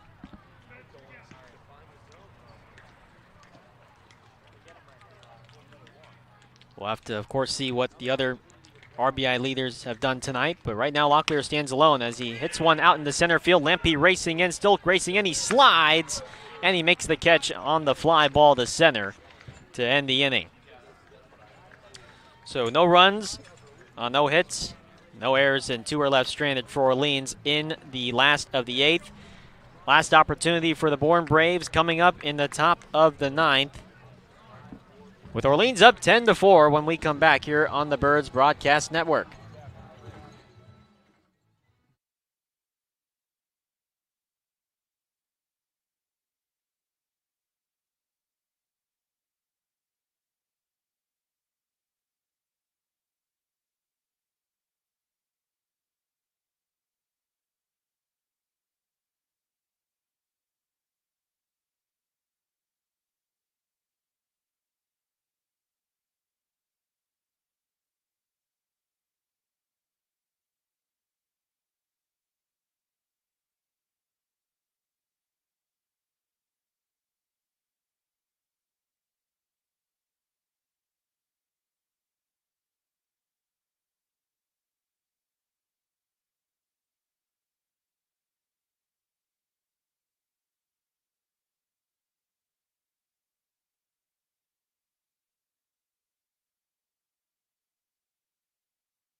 Top 9 from Eldridge Park. Firebirds 3 outs away from snapping a 3-game losing streak and defeating the Bourne Braves and evening up the season series between Bourne, the best team in the league. And a new pitcher now for the Firebirds coming on in now is the right-hander from the University of Texas, Jared Southard. And the first pitch to Joe Lampe, the leadoff man, is on the outside corner at 92 miles an hour, called strike 1. Southard made his Orleans debut on Wednesday versus Brewster. Pitched an inning and a third. Gave up 1 run on 1 hit as Lampe chops one over the first. Underhand toss by Marcano, with Southard covering first in time to get the speedy Lampe for out number 1. Yeah, and with Julio there instead of Trey Harmon, you get a little more coverage side to side. And Julio Marcano also plays shortstop for this team in left field. He's a utility guy and making a nice play there to retire Lampe. Max Anderson, right-handed bat from Nebraska, digs in now. First pitch is a slider that wraps around the outside for a called strike 1. Southern pitched an inning in the third versus Brewster, had 3 strikeouts, 2 walks, and gave up a hit. 0-1. Popped up. Third baseman Locklear shuffling over in foul ground. David Marcano calls him off and makes the catch right behind third. And there's 2 down. 4 pitches, 2 outs from Jared Souther. That's some efficiency right there. Can't do it much better. Here is Rushing now. Stay tuned for our Birds postgame show with exclusive interviews with our sideline reporter Noah Searson, and we'll get a guest here on into our broadcast table as well as our postgame wrap. Rushing swings and fouls one down the right field line for strike 1. You don't have to hide it. We're getting Tyler Locklear. Yes, we will get Tyler Locklear. I'm just trying to keep them on their toes here. Come on now. Well, maybe they want to listen to Tyler, so we got to let them know. We'll get Tyler Locklear. Noah will get starting pitcher Nathan Florence. And then the mystery man. We'll leave the third guy as the mystery man. We have a third person? Yeah. Noah's getting 2. Oh, okay. Beautiful. 0-1. Hammer to deep left center field. McKenzie going back to the wall and hits the top of the wall and goes over the fence for a home run. Dalton Rushing picks up his 5th home run on the summer, just over the left center field fence. It looked like it hit the very top of the fence, right on that yellow padding there. And it is now a 10-5 game. Orleans up by 5 now. 5th home run of the summer for Rushing. And a run, hopefully just for cosmetics. Here's Colby Thomas. Swing and a miss on the first pitch. Breaking ball, 0-1. 101 off the bat, 361 over the fence and left. Thomas today, 1 for 4 with a 3-run home run back in the 7th. And a swing and a miss again on the same pitch. The breaking ball outside. That sharp slider from Southern, and it's 0-2. The 3-run home run made it a 2-run game at the time for the Braves back in the 7th. 0-2 in the dirt, and now 1-2. But the Firebirds didn't settle, and they put home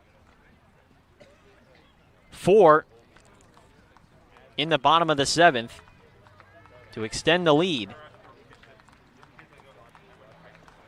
1 ball, 2 strikes. Southern 1 strike away. The pitch and fastball that runs in, and it gets the home plate umpire, Ryan DeMary, right on the arm, and he is not doing well, folks.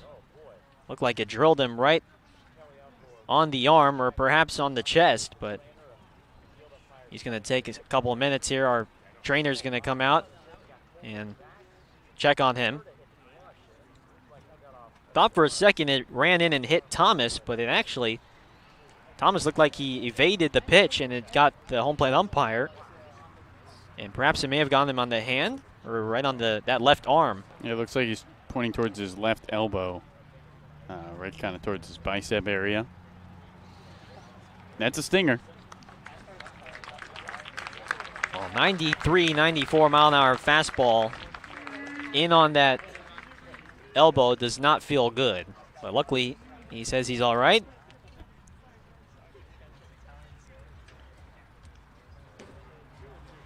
And so it's 2-2 to Colby Thomas.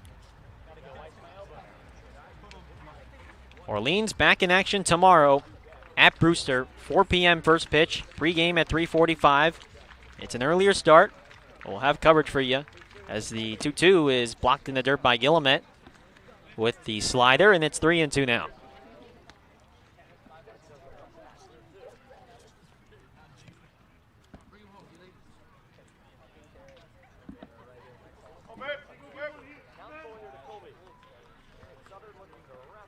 Southern at the set, trying to wrap it up. The pitch, slider, right down the middle, strike 3 called, and that is the ball game.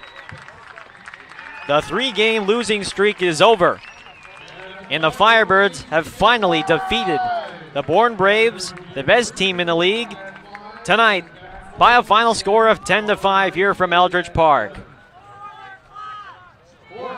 The season series is evened. 1 win, 1 loss, and 1 tie for both sides respectively.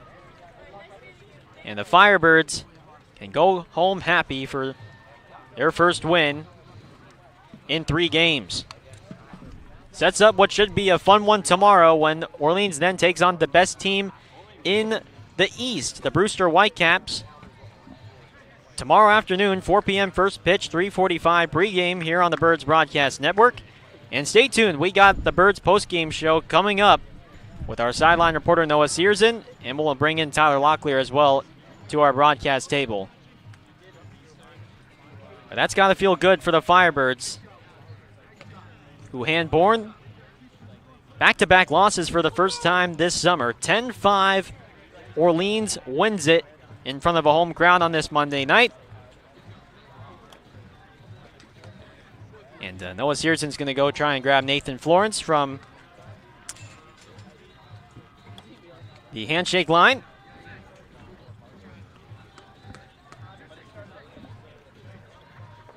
With the Firebirds, they bring home 10 runs on 10 hits, no errors. Bourne with 5 runs on 8 hits, 2 errors. The losing pitcher goes to Jake Bennett for the Bourne Braves. And the winning pitcher for Orleans is Zach Morris. The lefty gets the win, and so now let's send it over to Noah Searson. Noah?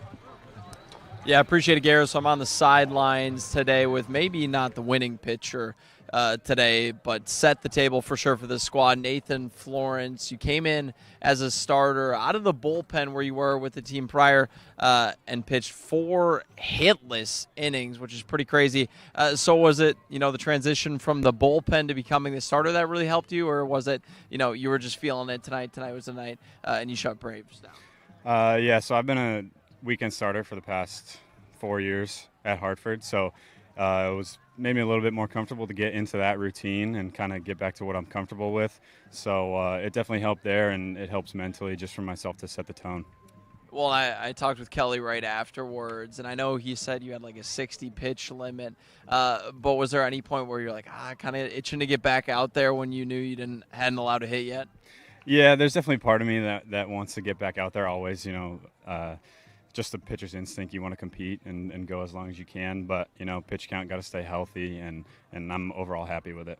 And more broadly speaking, you knock off a Bourne squad that this entire season has been considered the best team out here on the Cape, and this Orleans squad had a tough loss to just a couple days prior. So what did it feel any, sweeter knowing that you knocked off the best team, you avenged a loss, and you head into Brewster tomorrow on a high note rather than not?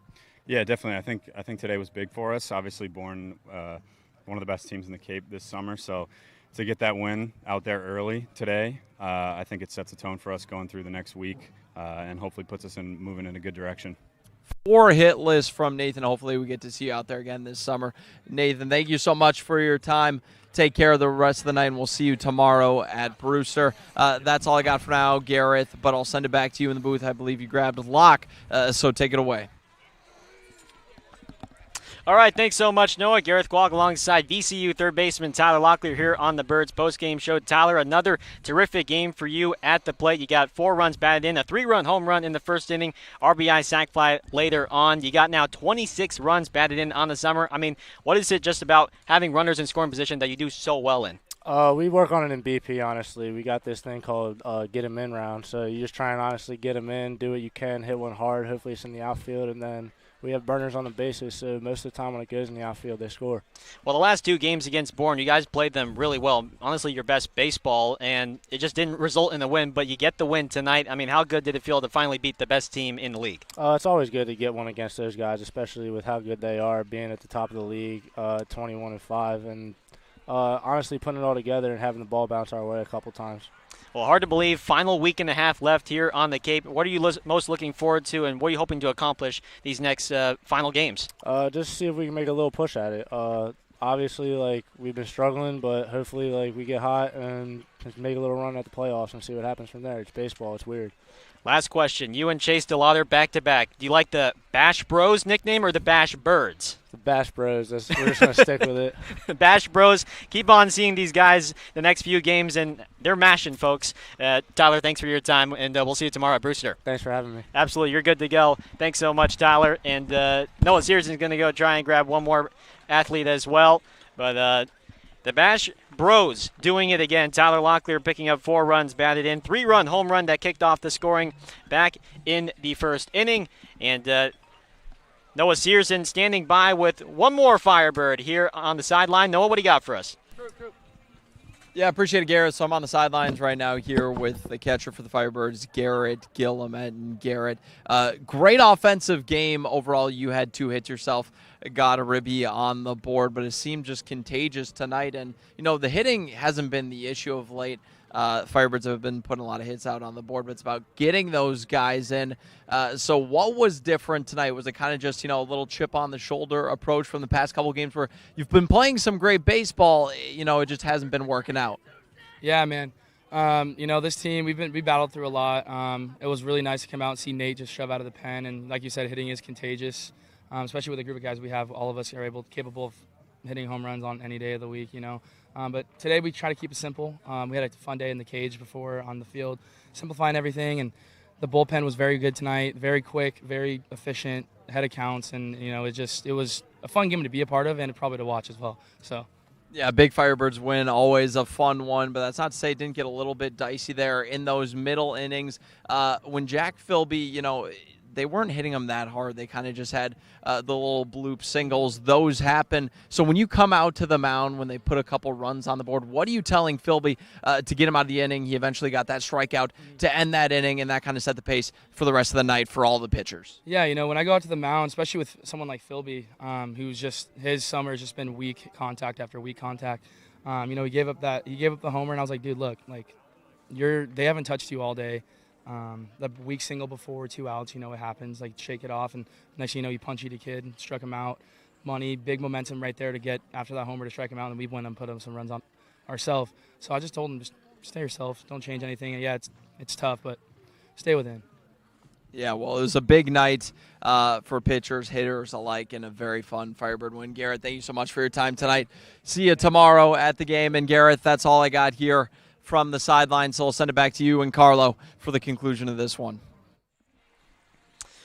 All right, thanks so much, Noah, who is standing by with USC catcher Garrett Gillimet, and we're going to wrap things up here on our Birds post-game show. Carlo, good momentum heading into another tough one tomorrow, which will be against the first-place Brewster Whitecaps in the Eastern Division, and right now, this one that again, it seems like every time they play the Bourne Braves, they live up to the expectations, and they even up the season series 1-1-1, and now they got to do that tomorrow against a Brewster team that, like you talked about, there was a little bit of friction that happened at the end of the last meeting. There were some words that were exchanged, and you got to be hoping that tomorrow that Orleans fights back and doesn't let that get to them and defeats Brewster tomorrow.